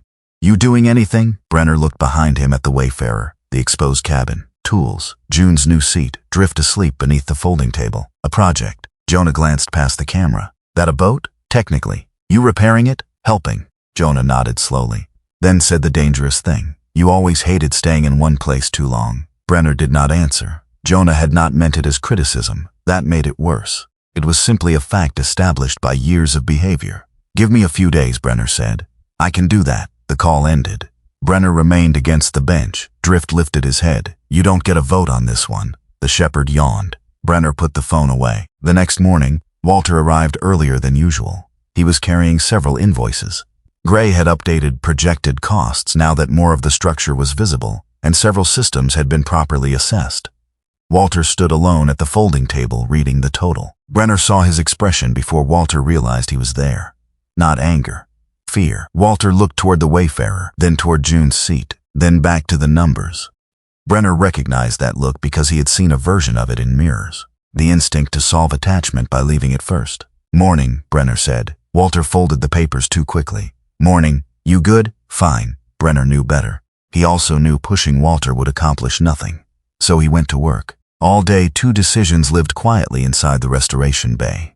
Walter kept calculating how much everyone was giving to keep Wayfarer alive. Brenner kept remembering the number Jonah had offered him to leave. Neither man spoke about it. By sunset, the newly repaired sections of Wayfarer looked stronger than they had in years. Inside the cabin, June's seat waited beneath the window. Drift slept beside it. Walter stood near the stern with an invoice folded in his pocket. Brenner stood near the workbench with Jonah's offer stored in his phone, and without realizing it, both men had begun looking toward an exit. Not because the project was failing, because staying had started to matter. The first warning did not come from the sky. It came from a vibration sensor mounted beneath the east side of Northline Marine's restoration shed. At 9:17 on a cold September night, Brenner's phone lit up on the kitchen table inside his cabin. Structural impact alert. Bay 3, he was already standing before the second notification arrived. Outside, wind moved through the pines hard enough to make their upper branches scrape against one another. Rain struck the cabin roof in sudden bursts, not steady but violent, as if the weather could not decide whether it was passing through or staying. Drift was on his feet before Brenner reached for his field jacket. The German shepherd watched him pull the olive green jacket over his red and deep navy plaid flannel shirt. Brenner shoved his feet into worn brown leather boots, checked his old military watch, grabbed a flashlight and headed for the door. "No heroics tonight," he told Drift. The dog followed him anyway. The storm had developed faster than the afternoon forecast suggested. Not a historic storm. Not even the worst alderwake would see that year. But early autumn thunderstorms in northern Minnesota had a habit of becoming dangerous through combination rather than scale. Wet ground, old trees, sudden gusts, darkness, and people assuming the worst had already passed. Brenner drove through sheets of rain toward Northline. "Halfway there," Walter called. "You got the alarm?" "Yes, I'm 2 minutes out." Brenner tightened his grip on the steering wheel. "You should be home. I am not having this argument on the phone. You're 79, and still capable of hanging up." The line went dead. Brenner stared at the phone. Drift, sitting upright in the passenger seat, glanced toward him. "Don't." The dog faced forward again. By the time Brenner reached Northline, Gray's pickup was already parked outside Bay 3. The restoration shed looked intact from the road, but one sheet of roofing near the eastern eave had partially lifted. Rain found the gap and came through in silver lines under the exterior lights. Gray stood near the main sliding door in his charcoal gray canvas work jacket, blue chambray shirt visible beneath it, his gray hair darkened by rain. At 64, he moved with the deliberate economy of a man who knew exactly what his knees would forgive and what they would not. He had brought a flashlight, a hard hat, and the expression of someone already disappointed in the weather. Walter arrived 30 seconds later. His faded navy blue canvas work jacket was buttoned crookedly over his oatmeal thermal Henley. Rain had darkened his white hair. His weathered brown work pants clung at the knees, and his tan leather boots left wet prints across the concrete. Brenner looked at him. Walter looked back. "No," Brenner frowned. "I didn't say anything. You were about to," Gray interrupted. "Save the marriage counseling. We have a loose roof panel and water coming in near the east truss." Walter pointed at Brenner. "See? Useful people are talking." Brenner muttered something Drift was fortunate not to understand. Inside the shed, Wayfarer rested on its cradle beneath work lights powered by emergency circuits. The rebuilt sections looked almost finished now. Temporary protective covers shielded the cabin openings. Fresh structural work ran beneath surfaces that, only weeks earlier, had been soft with age. The sight of it made the alarm feel more serious. Nobody wanted to lose new work to one bad night. Gray checked the roofline from a safe interior position. "We don't climb anything," he said. "We secure what we can from ground level, move tools out of the water path, and stay clear of the east wall until I know what shifted." Walter was already reaching for a tarp line. Gray caught his wrist. "Did you hear the part about the east wall?" Walter stared at Gray's hand until Gray released him. "I heard you. Good. Surprised me by listening." The three men began moving equipment away from the leaking section. Brenner secured a loose plastic barrier. Gray shut down power to 2 nearby circuits. Walter dragged a rolling tool chest away from water dripping through the roof seam. Drift stayed close to Brenner, his dark olive harness wet, black and tan coat glistening under the work lights. At first, the dog seemed more annoyed by the thunder than worried by it. Then he stopped. His head turned sharply toward the east side of the building. Brenner noticed immediately. Drift's ears came forward. His body stiffened, not toward the roof, toward the wall. "Drift?" The German shepherd did not look at him. A gust hit the building.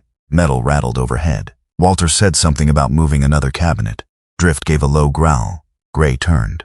"What's he got?" Brenner raised one hand for silence. For a second, there was only rain. Then a sound came through the wall. Soft, dry, wrong. Crack. A pause, then another. Crack. Brenner's eyes moved to the tall spruce outside the east side of the shed. He had noticed it before. Everyone had. An old tree, taller than the roof, trunk broad at the base and leaning only slightly away from vertical.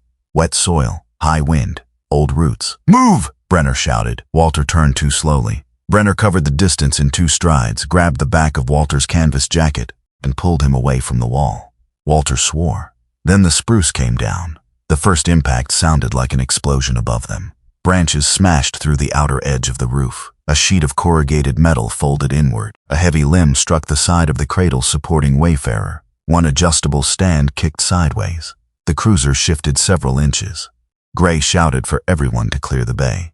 Brenner pulled Walter farther back while Drift raced beside them. A second branch crashed against the roof but did not penetrate. Then the movement stopped. Dust and rain mist filled the shed. A work light swung on its cable. For several seconds, no one spoke.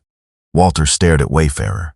The old cruiser sat at a slightly altered angle. Still upright, still supported, but wrong, very wrong. Gray did not approach. He stood outside the danger zone, breathing hard. "Nobody touches anything." Walter moved forward. Gray blocked him. "I said nobody. That cradle shifted. I have eyes. My boat is sitting wrong.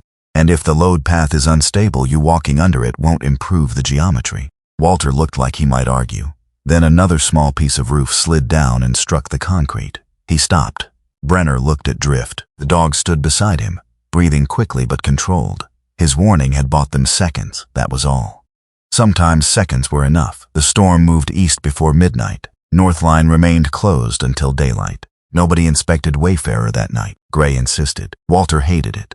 Brenner agreed with Gray. That made Walter hate it more. At dawn, the sky turned bright and painfully clean. The contrast seemed almost insulting. Gray brought in additional cribbing and 2-yard employees before beginning inspection. The damaged roof section had to be stabilized first. Only then did he assess the cradle and hull. The result was better than catastrophic, and worse than convenient. The falling spruce had not crushed Wayfarer. The hull had not cracked open. No one was injured.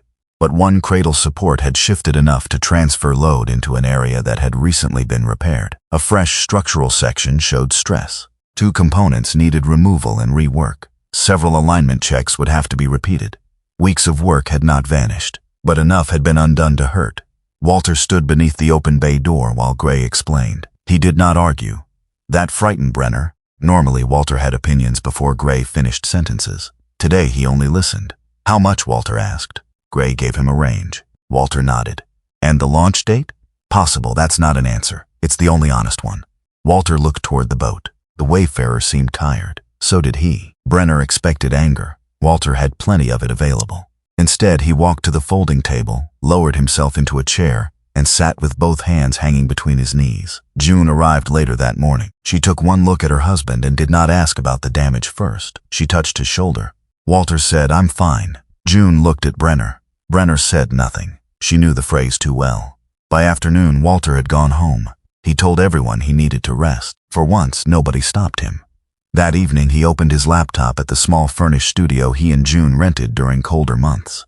June was in the bedroom sorting laundry. Walter searched for regional marine salvage companies. He stared at the results for a long time before choosing one. He did not sign anything. He did not have authority to sell Wayfarer alone anyway. Both names were on the title. He simply asked what a 43-foot late 1970s trawler-style cruiser might bring for salvage if the engines, selected hardware, and recoverable materials were included.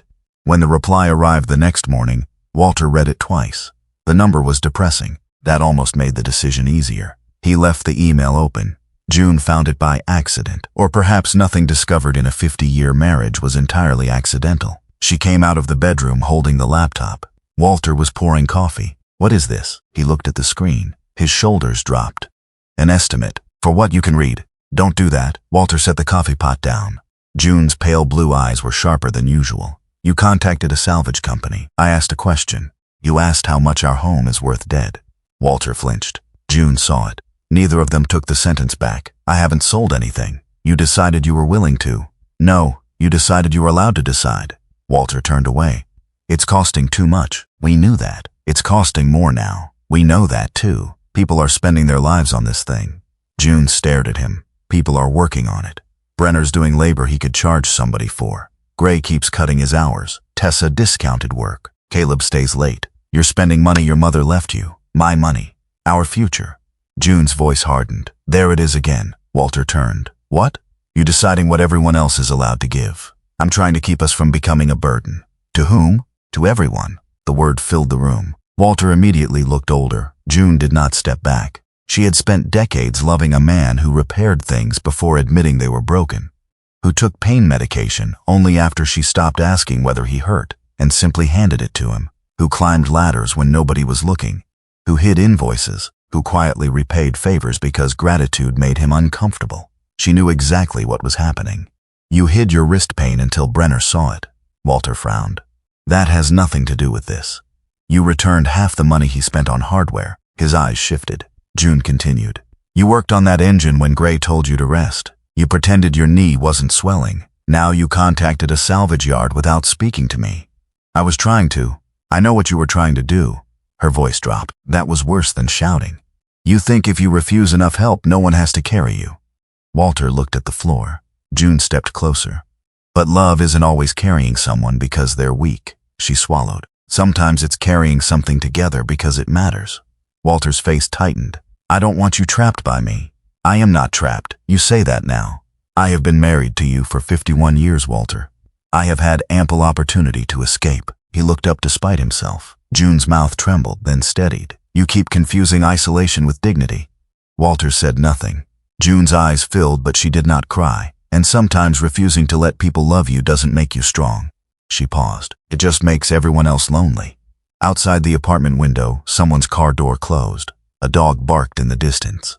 Inside, Walter stood perfectly still. Neither of them knew Brenner had arrived 10 minutes earlier to return a folder Walter had left at Northline. He stood in the hallway outside their partly open door.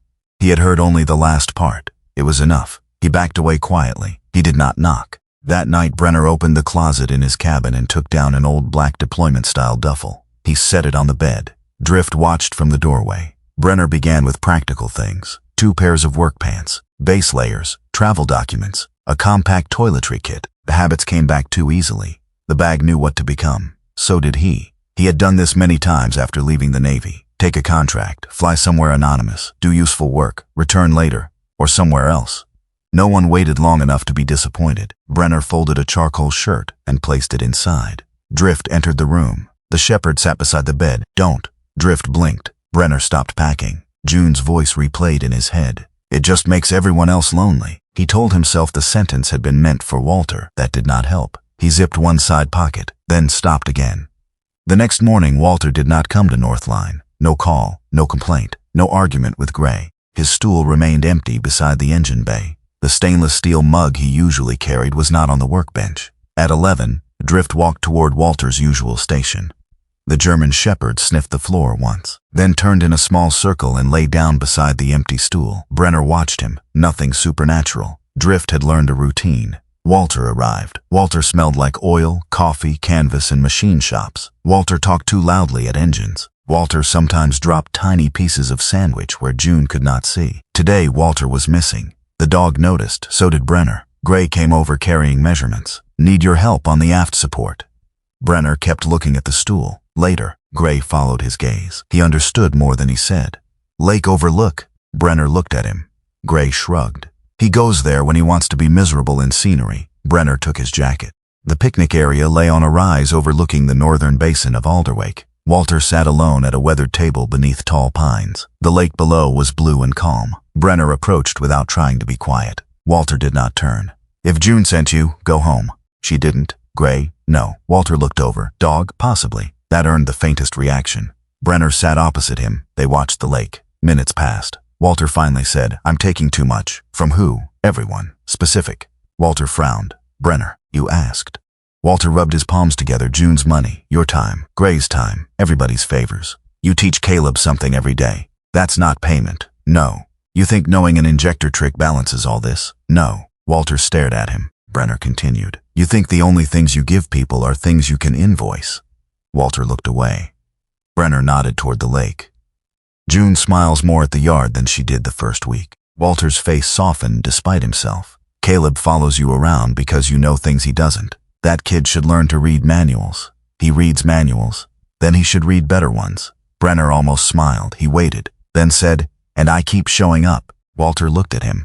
Brenner had not planned to say that. The words remained between them. Walter asked quietly, why? Brenner looked toward the water. That question had followed him for weeks. At first, helping had been simple. Rescue, assessment, repair, all tasks with boundaries. Somewhere along the way, the boundaries had disappeared. June's sandwich, Walter's stool, Drift asleep near the workbench, arguments about cedar, coffee, people expecting him tomorrow. Brenner exhaled slowly. I think I needed somewhere to keep showing up. Walter did not speak, neither did Brenner. There was no dramatic understanding, no handshake, no speech about family. Just two men who had spent too much of their lives mistaking usefulness for belonging. After a while, Walter stood. His knees protested. Brenner pretended not to notice. Walter said, I need to talk to June. Probably. You always this helpful? No. Good, fooled me. That afternoon, Walter returned to the studio. He apologized to June, not elegantly. He said he had no right to contact the salvage company without speaking to her. June asked if he still wanted to quit. Walter answered honestly, part of me does. June nodded.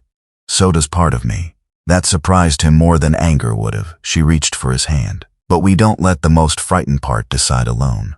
The following morning, Walter arrived at Northline before Brenner. He wore the same faded navy jacket and weathered work pants. His hair was combed, barely. Gray was already reviewing structural notes. Brenner entered with Drift. Walter looked at him. No gratitude speech, no apology to Brenner. Just, where do you need me? Brenner pointed toward the portside mechanical access. Caleb needs help checking the mount alignment. Walter nodded. Finally, useful work. Gray looked up. One rule first. Walter sighed. Here we go. No one works tired. No one rushes because of the launch date. No shortcuts because we lost time. Walter opened his mouth. Gray raised one finger. If we miss the season, we miss the season. The restoration bay went quiet. Weeks ago, Walter would have argued. Today, he looked at Wayfarer, then at June, who had just entered carrying a paper bag, then at Brenner, then at Drift. He nodded. Fine. Gray lowered his hand. Good. Walter walked toward the engine bay. Brenner stayed where he was for another moment. The Wayfarer still needed repairs. The deadline was still real. The money was still leaving. The storm had solved nothing. But something important had changed. For the first time since the project began, nobody in the room was willing to trade a person for the boat. And that meant the Wayfarer finally had a chance to become a home. The repairs after the spruce strike did not begin with urgency. That was the first sign the group had changed. A month earlier, Brenner would have attacked the damaged section, as if speed itself could restore control. Walter would have argued with anyone who suggested replacing more material than absolutely necessary. Gray would have spent half his energy slowing both men down. Now the restoration bay moved differently. Measured, deliberate, almost quiet. Gray opened the stressed section far enough to inspect the entire load path, instead of only repairing the visible deformation. He found one area where reinforcing now made more sense than simply recreating the original construction. "We can put it back exactly the way it was," he said, "or we can admit we know more now."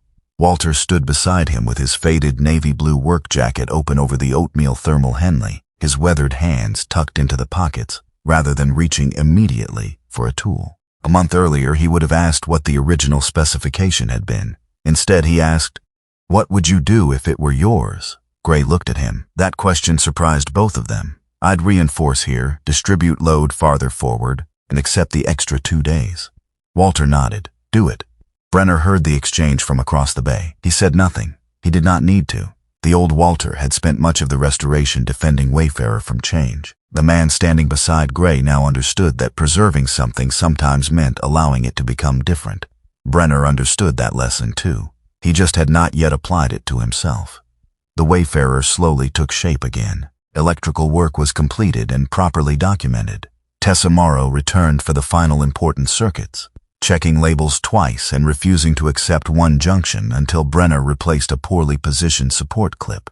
The bilge system now had a primary pump, a backup pump, and a high water alarm located where Walter and June could actually hear it from the cabin. The worst fuel lines were replaced rather than negotiated with. A marine-rated diesel cabin heater was installed for cold spring and autumn mornings. The galley used shore power for induction cooking rather than introducing unnecessary gas complications. Gray approved the arrangement only after checking ventilation, wiring, clearances, and load calculations. Walter complained that cooking without flame felt suspicious. June told him fire had been available to humanity long enough that he could survive one appliance without it. He muttered that civilization had peaked with cast iron. June ignored him. The bathroom changed more dramatically. The old high threshold was reduced. The flooring was replaced with a marine-grade non-slip surface. Grab rails were positioned after June, and Walter physically tested where their hands naturally went while stepping in and out. The shower seat folded flat against the wall. Storage moved upward enough that June would not have to kneel, but low enough that Walter could not claim the top shelves as mechanical reserve. The bed platform was lowered. Cabinet corners were softened. Lighting became warmer and brighter without turning the cabin into a clinic. Every choice represented compromise. Beauty, weight, safety, memory, age. Gray approved nothing because it looked good. June approved nothing because someone younger said it would be convenient. Walter approved more things than anyone expected. Brenner began recognizing a pattern. The project improved when no one tried to win every argument. That realization felt inconveniently applicable to life outside the boat. One afternoon he found Walter at the old helm. The wheel had been removed, stripped, repaired, and refinished. It was not perfect. Several small marks remained in the wood. Walter had insisted they stay. "They're scars," he said. Brenner looked at the wheel. "You getting sentimental? I'm getting tired of sanding. Different condition, same treatment." They kept several old brass fittings too. Not because they were old, because Gray judged them still sound. Some teak trim survived, other pieces did not. The original Wayfarer nameboard was cleaned and restored rather than replaced with something polished and new. June approved of that. New lettering would make her look like she's lying about her age. Walter looked at her. "You've never had that problem." June smiled pleasantly. Careful. Brenner decided staying silent was tactically wise. Drift, stretched beside the companionway in his dark olive harness, lifted his head at the change in tone. Walter pointed toward the German shepherd. "See? He knows." "He knows you're in danger," Brenner said. June laughed. Drift put his head back down. That afternoon, the final section of old cabinetry was removed for inspection. Most of what came out had already been evaluated. One narrow pile of trim sat beside the disposal stack. Brenner was sorting through it when Drift approached. The 7-year-old German Shepherd sniffed along the pile with mild curiosity. Nothing in his posture suggested alert. No rigid ears, no refusal, no unusual tension. He simply nudged one narrow cedar strip with his muzzle, because it smelled different from the newer material around it. The strip slid from beneath 2 other pieces and landed flat on the concrete. Brenner bent down. Thanks. Drift had already moved on. Brenner picked up the cedar. At first, he saw only old varnish and pencil smudges. Then he turned it toward the light. 3 horizontal marks ran across one edge. Beside them, faded handwriting. Evan 8 higher. Evan 11 higher again. Evan 14. Brenner stopped moving. Walter was 10 feet away. Brenner did not call him immediately. There were discoveries that belonged to everyone, and discoveries that deserved a moment before becoming public. He rubbed one thumb lightly over the highest mark. A child's height recorded on a boat. Nothing more, nothing less. A measure of growth that had outlived the person being measured. Walter noticed Brenner standing still. What? Brenner held out the strip. Walter took it. His face changed before his mind caught up. One hand went automatically to the lowest mark. For several seconds, he said nothing. June came closer. She saw the writing. Her breath caught. Oh. Walter sat down on the nearest stool. I thought this was gone. June touched the cedar. You kept measuring him here? Walter nodded. Every few summers. Why? Walter looked embarrassed. He kept insisting he was taller than me. June stared at him. He was taller than you by 21. Not the point. She smiled through wet eyes. Brenner looked away. Walter rubbed the highest mark with one thumb. He stood against this trim and cheated. How do you cheat at height? Hair. June laughed softly. Walter did, too. The sound broke something open without breaking anyone apart. For the rest of that day, the cedar strip sat on the folding table. No one decided what to do with it. That became the rehook. Not because the wood contained a secret, because it forced them into a new question. How much of the dead should be kept visible for the living? Walter answered first. He brought in a framed photograph the next morning. The same one Brenner had seen weeks earlier. Evan between his parents' side Wayfarer. Walter held it against the salon wall. Here. June looked up. That's large. So I don't want it there. Walter lowered the frame. His expression sharpened. Why not? Because I don't. It's our son. I know who he is. Walter's face closed. Brenner felt the room tighten. June approached the wall. I don't want to wake up every morning with Evan watching us eat breakfast. Walter flinched. That's not what it is. It would be for me. He looked hurt. June softened her voice. I love him. I know. I miss him every day. Walter looked away. But I don't want this boat to become a room where every object asks us to grieve. Walter stared at the photograph. June took the cedar strip from the table. This feels different. Why? Because this was part of the boat when he was alive. Walter looked at the pencil marks. It doesn't tell us how to feel. That silenced him. Brenner understood immediately. A photograph could demand attention. The cedar did not. It simply existed. Evidence that a boy had grown here. Evidence that the boat had once held more life than grief. Brenner pointed toward the doorway leading into the sleeping cabin. What about there? Walter looked. A narrow vertical edge beside the doorway had just enough space for the cedar strip. Not centered, not displayed. Part of the structure. June nodded. That's right. Walter did not answer immediately. Then he handed the piece to Brenner. Don't sand the pencil. I wasn't going to. And don't cover it with gloss. Wasn't planning to. Walter frowned. You sound irritated. I've been listening to you for months. That almost earned him a smile. Brenner mounted the cedar carefully. No plaque, no label, no explanation. Just 3 pencil marks beside a doorway. When it was done, June touched the lowest line, then walked away. Walter stayed longer. Brenner gave him the room. By the end of the week, Wayfarer no longer looked under construction. It looked inhabited, not fully, but enough to imagine mornings again. June placed 2 small herb pots on the windowsill to test whether they would receive enough light. Walter objected to basil on navigational grounds. Nobody knew what that meant. Drift slept in the middle of the passage, forcing everyone to step around him. Brenner accused the dog of obstructing traffic. Walter said the dog was testing accessibility. June said Drift had seniority. The work continued around him, and then Jonah called. Brenner saw the name on his phone just before lunch. This time he knew why. He stepped outside the bay. The October air had sharpened. Birch leaves crossed the yard in bright yellow sheets. Alderwake Lake showed between the buildings, darker now than it had been in August. Brenner answered, Reddick, you know, one day I'm going to call just to see whether you ever say hello. Today? No. Jonah's voice remained familiar, steady. We need an answer. Brenner looked through the open bay door. Walter was arguing with Gray over the exact position of a latch. June stood at the windowsill, shifting a small pot 2 inches left, then back right. Drift lay where nobody could walk directly from the galley to the helm. Brenner could hear Caleb laughing somewhere behind the engine hatch. Jonah said, "Still there?" "Yeah. 6 months. Good money. Good team." "I know." A pause.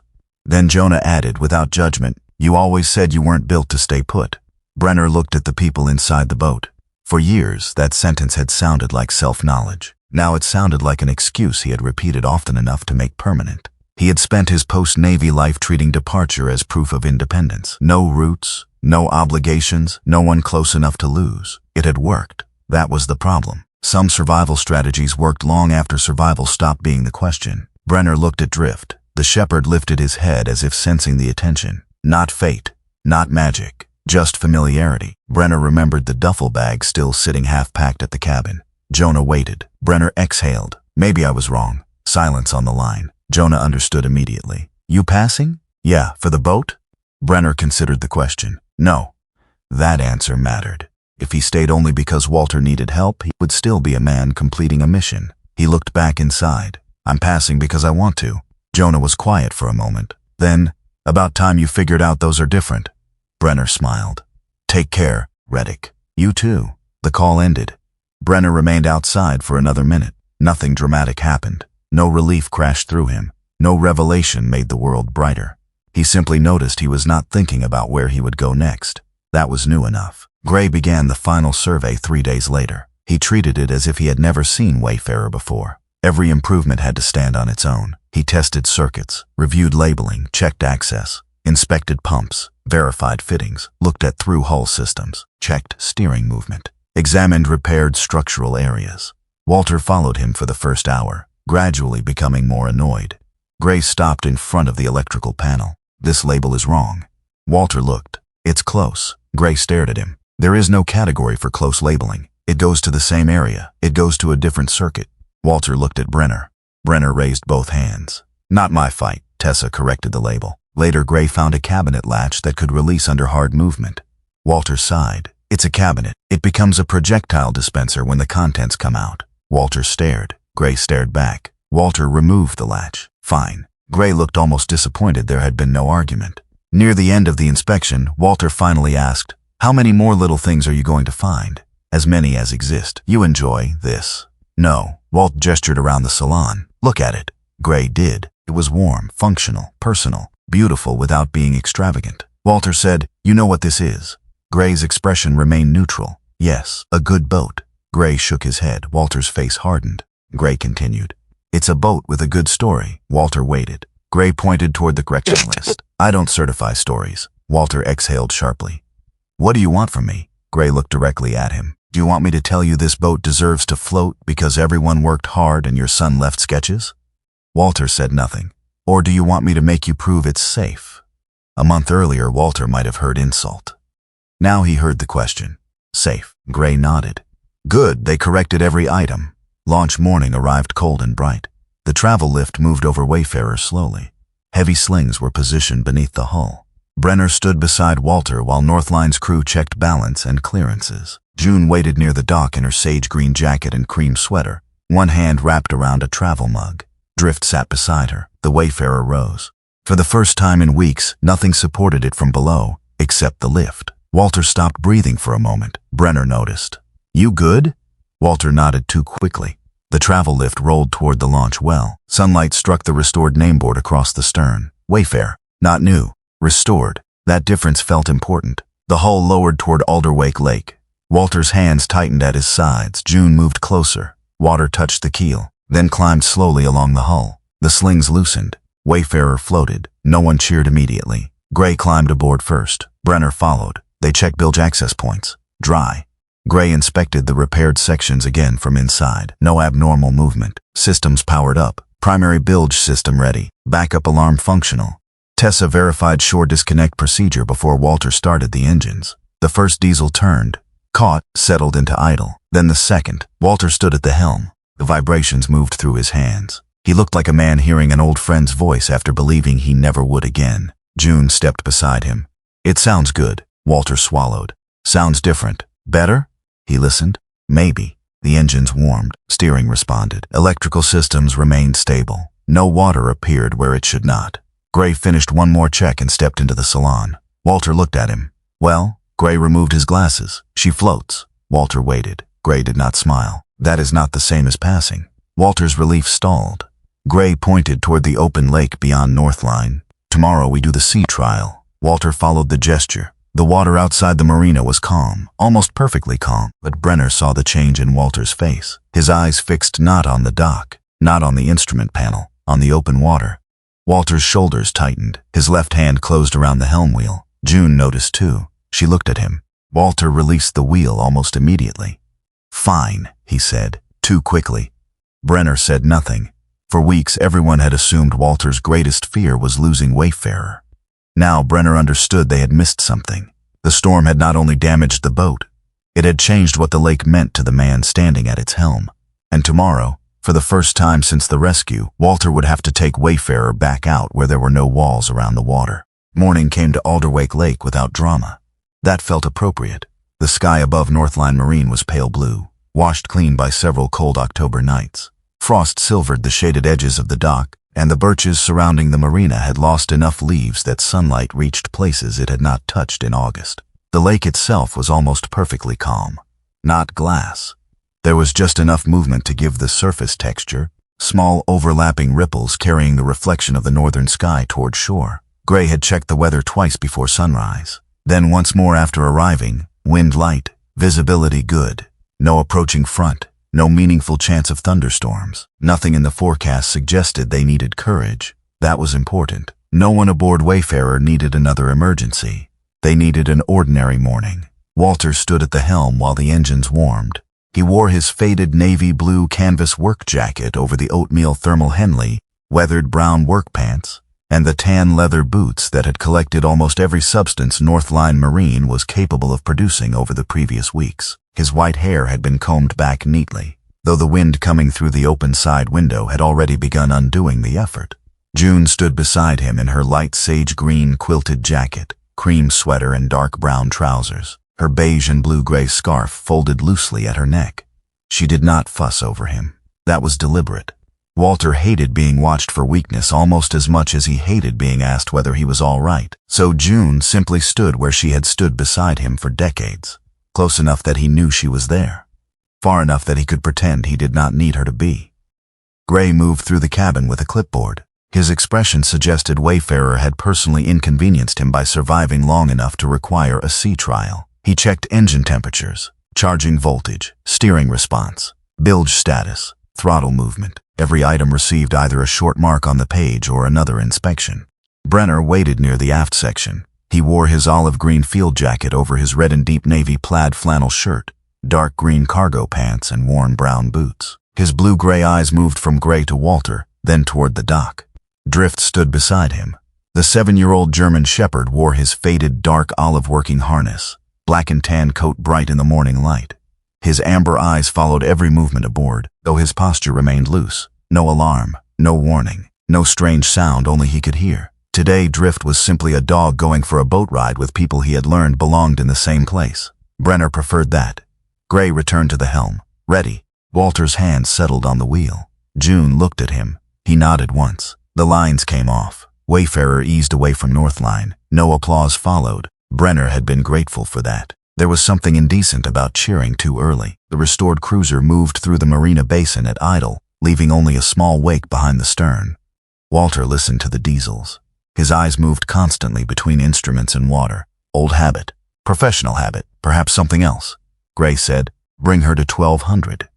Walter advanced the throttles. The engines responded cleanly. Wayfarer gathered speed. Brenner felt the change beneath his boots. Not the vibration of something struggling, the steady pulse of machinery doing exactly what it had been asked to do. They cleared the protective arms of the marina. The northern basin opened ahead. For the first 15 minutes, the sea trial was boring. Gray seemed delighted by that. They ran steering checks at different speeds. Walter brought the boat through gradual turns. Gray tested one engine at a time within the appropriate range. Brenner watched the gauges when asked and otherwise stayed out of the way. June eventually sat in the new seat beneath the port window. Morning sunlight fell across her lap exactly as Evan had once imagined. She did not comment on it. There was no need. Drift lay at her feet. Wayfarer passed Birch Point. Open water widened around them. Brenner saw Walter change. It was subtle at first. His shoulders rose. The elbows that had rested loosely beside the wheel locked closer to his body. His eyes stopped moving between instruments. They stayed on the water. A small breeze came from the northwest. Nothing threatening. It carried the scent of cold lake water through the open cabin. Walter swallowed. June saw it too. She stood. Brenner looked at Gray. Gray had noticed. He lowered the clipboard, but said nothing. Walter maintained heading. The engines were smooth. The water was calm. There was no physical reason to turn around. That did not mean there was no reason. A wave from a distant fishing boat crossed their path. It was barely large enough to lift Wayfarer. The hull rose gently, settled. Walter's fingers tightened around the wheel. Brenner stepped closer. Walter, no response. Walter, the older man blinked. I hear you. We can turn back.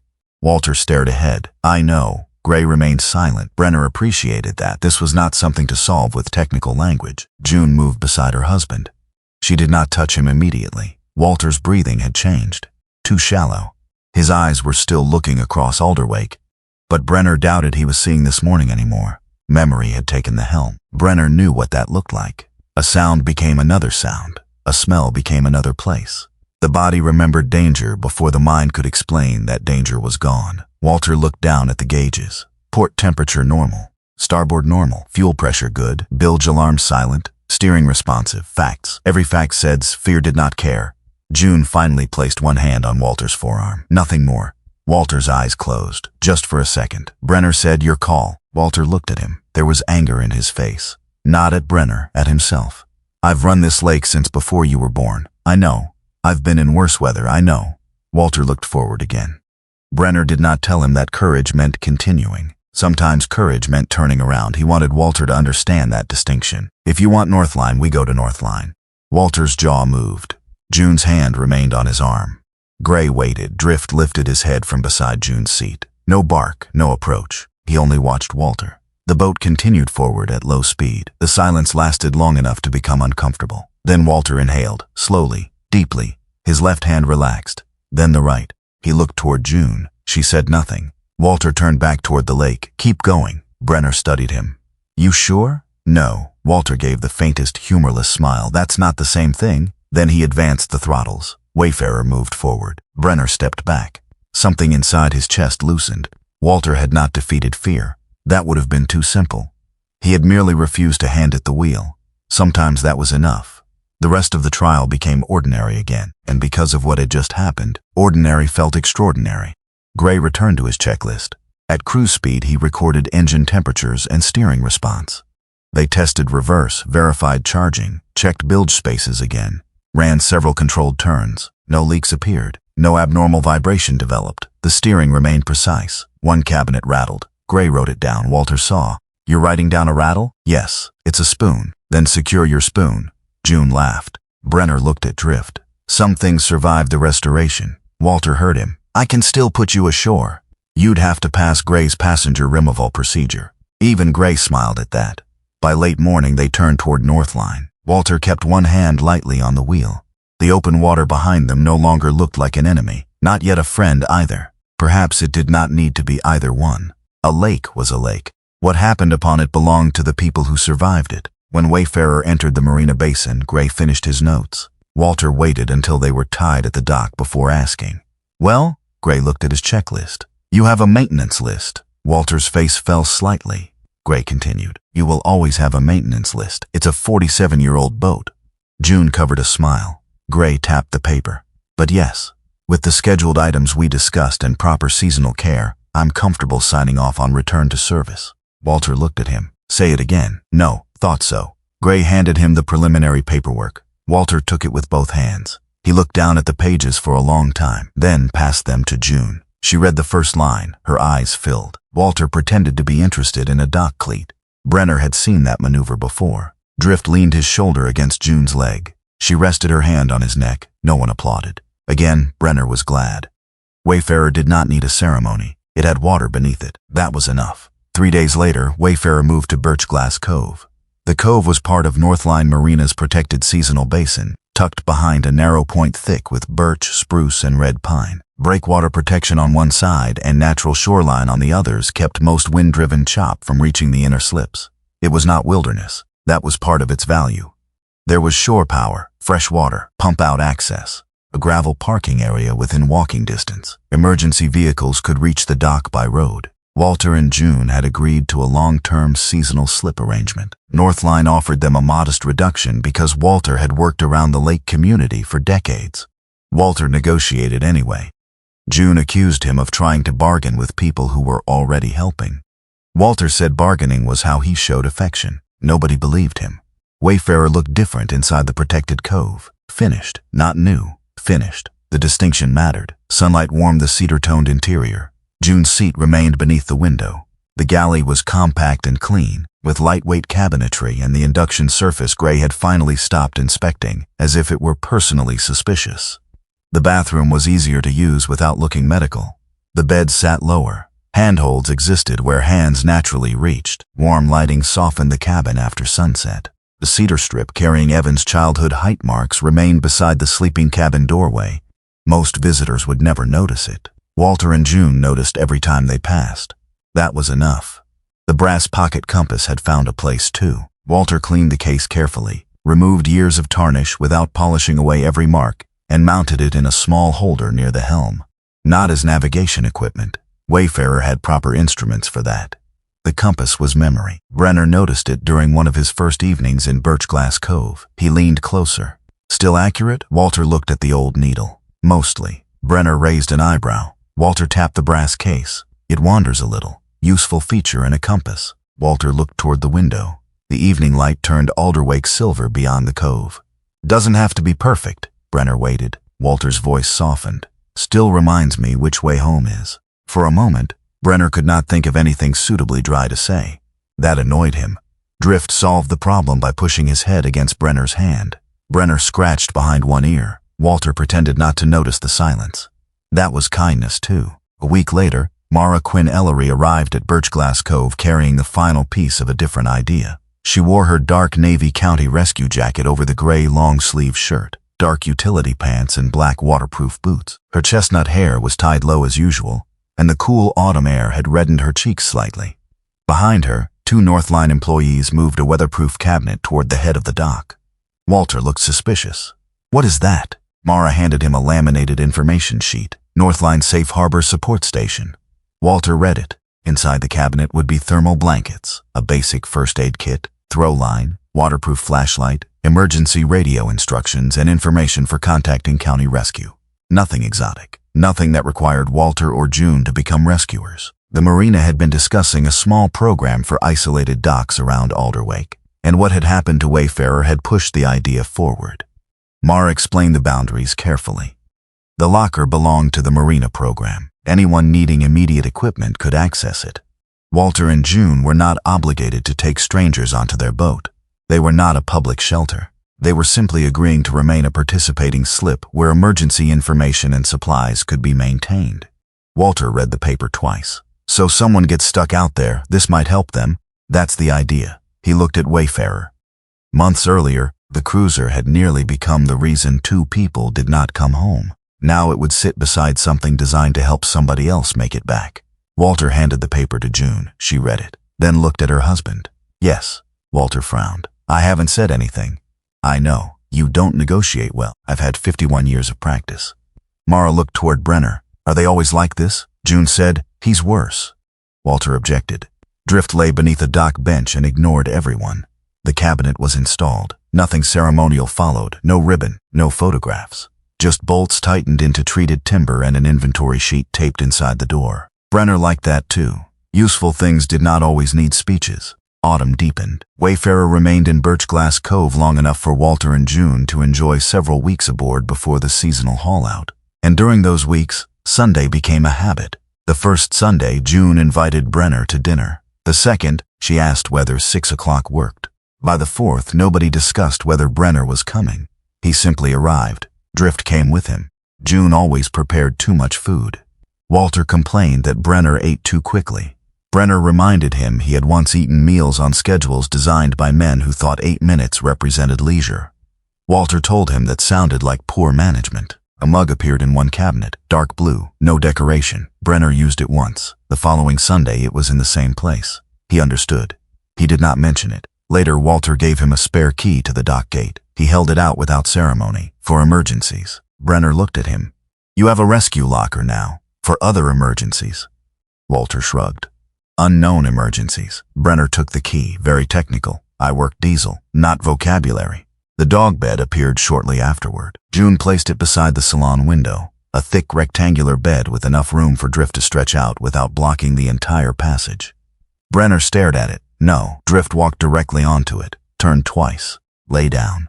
Walter crossed his arms. "Votes in, he doesn't live here." Drift rested his chin on the bed. June said, "You should tell him." Brenner looked at the dog. Drift closed his eyes. Brenner gave up. Perhaps belonging was just a collection of small defeats nobody minded losing. By late October, many of the birches around Birchglass Cove were bare. The sky darkened earlier. Night came cool enough that Wayfarer's cabin heater earned Walter's reluctant approval. One Sunday evening, Brenner helped June carry dishes to the galley while Walter checked something at the helm that had not required checking. Drift was asleep on the bed he supposedly did not own. Brenner put on his olive field jacket. "I'll see you." June was wiping her hands on a towel. "What time next Sunday?" Brenner stopped. "Not? You coming? Not? Would you like to come? What time?"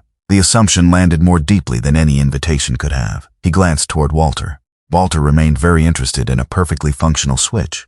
"Same time," Brenner said. June nodded. "Good, that was all." Brenner stepped onto the dock. Drift followed after one final reluctant look at the dog bed. The air smelled of pine, cold water, and distant wood smoke. They walked toward the parking lot. Halfway up the dock, Drift stopped. Brenner took another step before noticing. The German Shepherd had turned around. His ears were relaxed. He was simply looking back. Brenner followed his gaze. Wayfarer rested quietly in the slip. Warm yellow light glowed through the windows and stretched across black water. Inside, Walter moved past the helm. June placed 2 mugs on the table.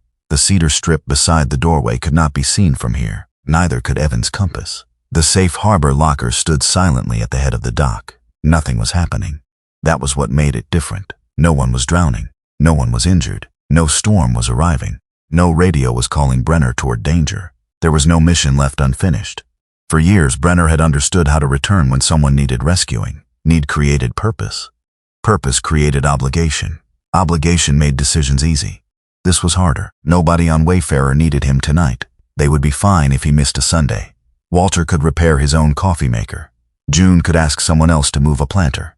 Gray certainly did not require Brenner's opinions. Even Drift could probably obtain turkey from June without assistance. Brenner smiled at that. Then he understood. He was going to come back anyway, not because usefulness demanded it, because he wanted to. Drift looked up at him. Brenner rested one hand against the shepherd's head. "Come on." They continued toward the truck. Behind them, Wayfarer's lights remained visible through the birches. Walter had learned that accepting another person's hand did not reduce a man's worth. June had refused to let grief turn memory into a prison. Brenner had spent much of his life believing staying was something people did when they had nowhere else to go. Now he knew better. Sometimes leaving was easy. Sometimes staying required the greater courage, and Drift had never needed any of those lessons explained. The shepherd had always understood belonging in simpler terms. Learn a person's footsteps. Learn their scent. Notice when their place is empty. Stand close when they hurt. Return when they are there. Do not abandon the pack. Months earlier, Drift had turned his ears toward a sound across Alderwake Lake that Brenner could not yet hear. Brenner had followed. He had thought he was going toward 2 strangers who needed saving. Maybe that had been true. But the lake had given him something more difficult than a rescue. It had given him people worth returning to when there was nothing left to rescue. And on that cold northern evening, with Drift walking beside him and the light of Wayfarer glowing behind them, Brenner Cole Huxley finally understood the difference. A mission was somewhere a man was needed. Home was somewhere he chose to come back. Sometimes the miracle is not that the storm never comes. Sometimes the miracle is that after the storm has taken so much from us, God leaves one small light burning somewhere ahead. For Brenner, that light came through a dog who heard a cry he could not yet hear, an old boat that refused to disappear, and 2 people who slowly became more than strangers. None of them received the life they had planned. Walter and June lost a son. Brenner lost pieces of himself in war. Wayfarer nearly sank. And yet, Through all of that brokenness, something new was built. Maybe that is how God works more often than we realize. Not always through thunder from heaven or impossible signs, but through ordinary hands, second chances, faithful animals, unexpected friendships, and the quiet decision to keep showing up for one another. In everyday life, we may never rescue someone from a storm on a lake. But we all meet people carrying storms we cannot see. Sometimes a phone call matters. Sometimes sitting beside someone matters.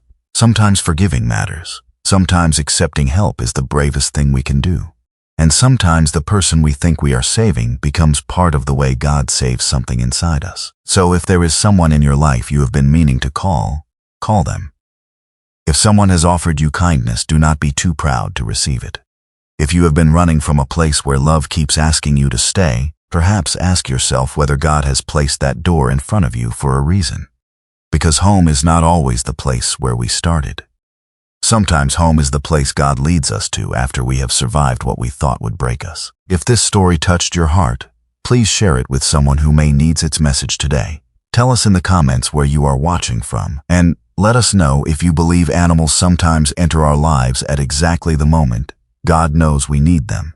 And if you enjoy stories about courage, faith, second chances, and the extraordinary bond between veterans and their K9 companions, please subscribe to K9 Navy SEAL Stories so you can join us for the next journey. May God bless you, protect your family, strengthen you in every storm, and guide you safely toward the people and places that are meant to become home. God bless you, and thank you for watching.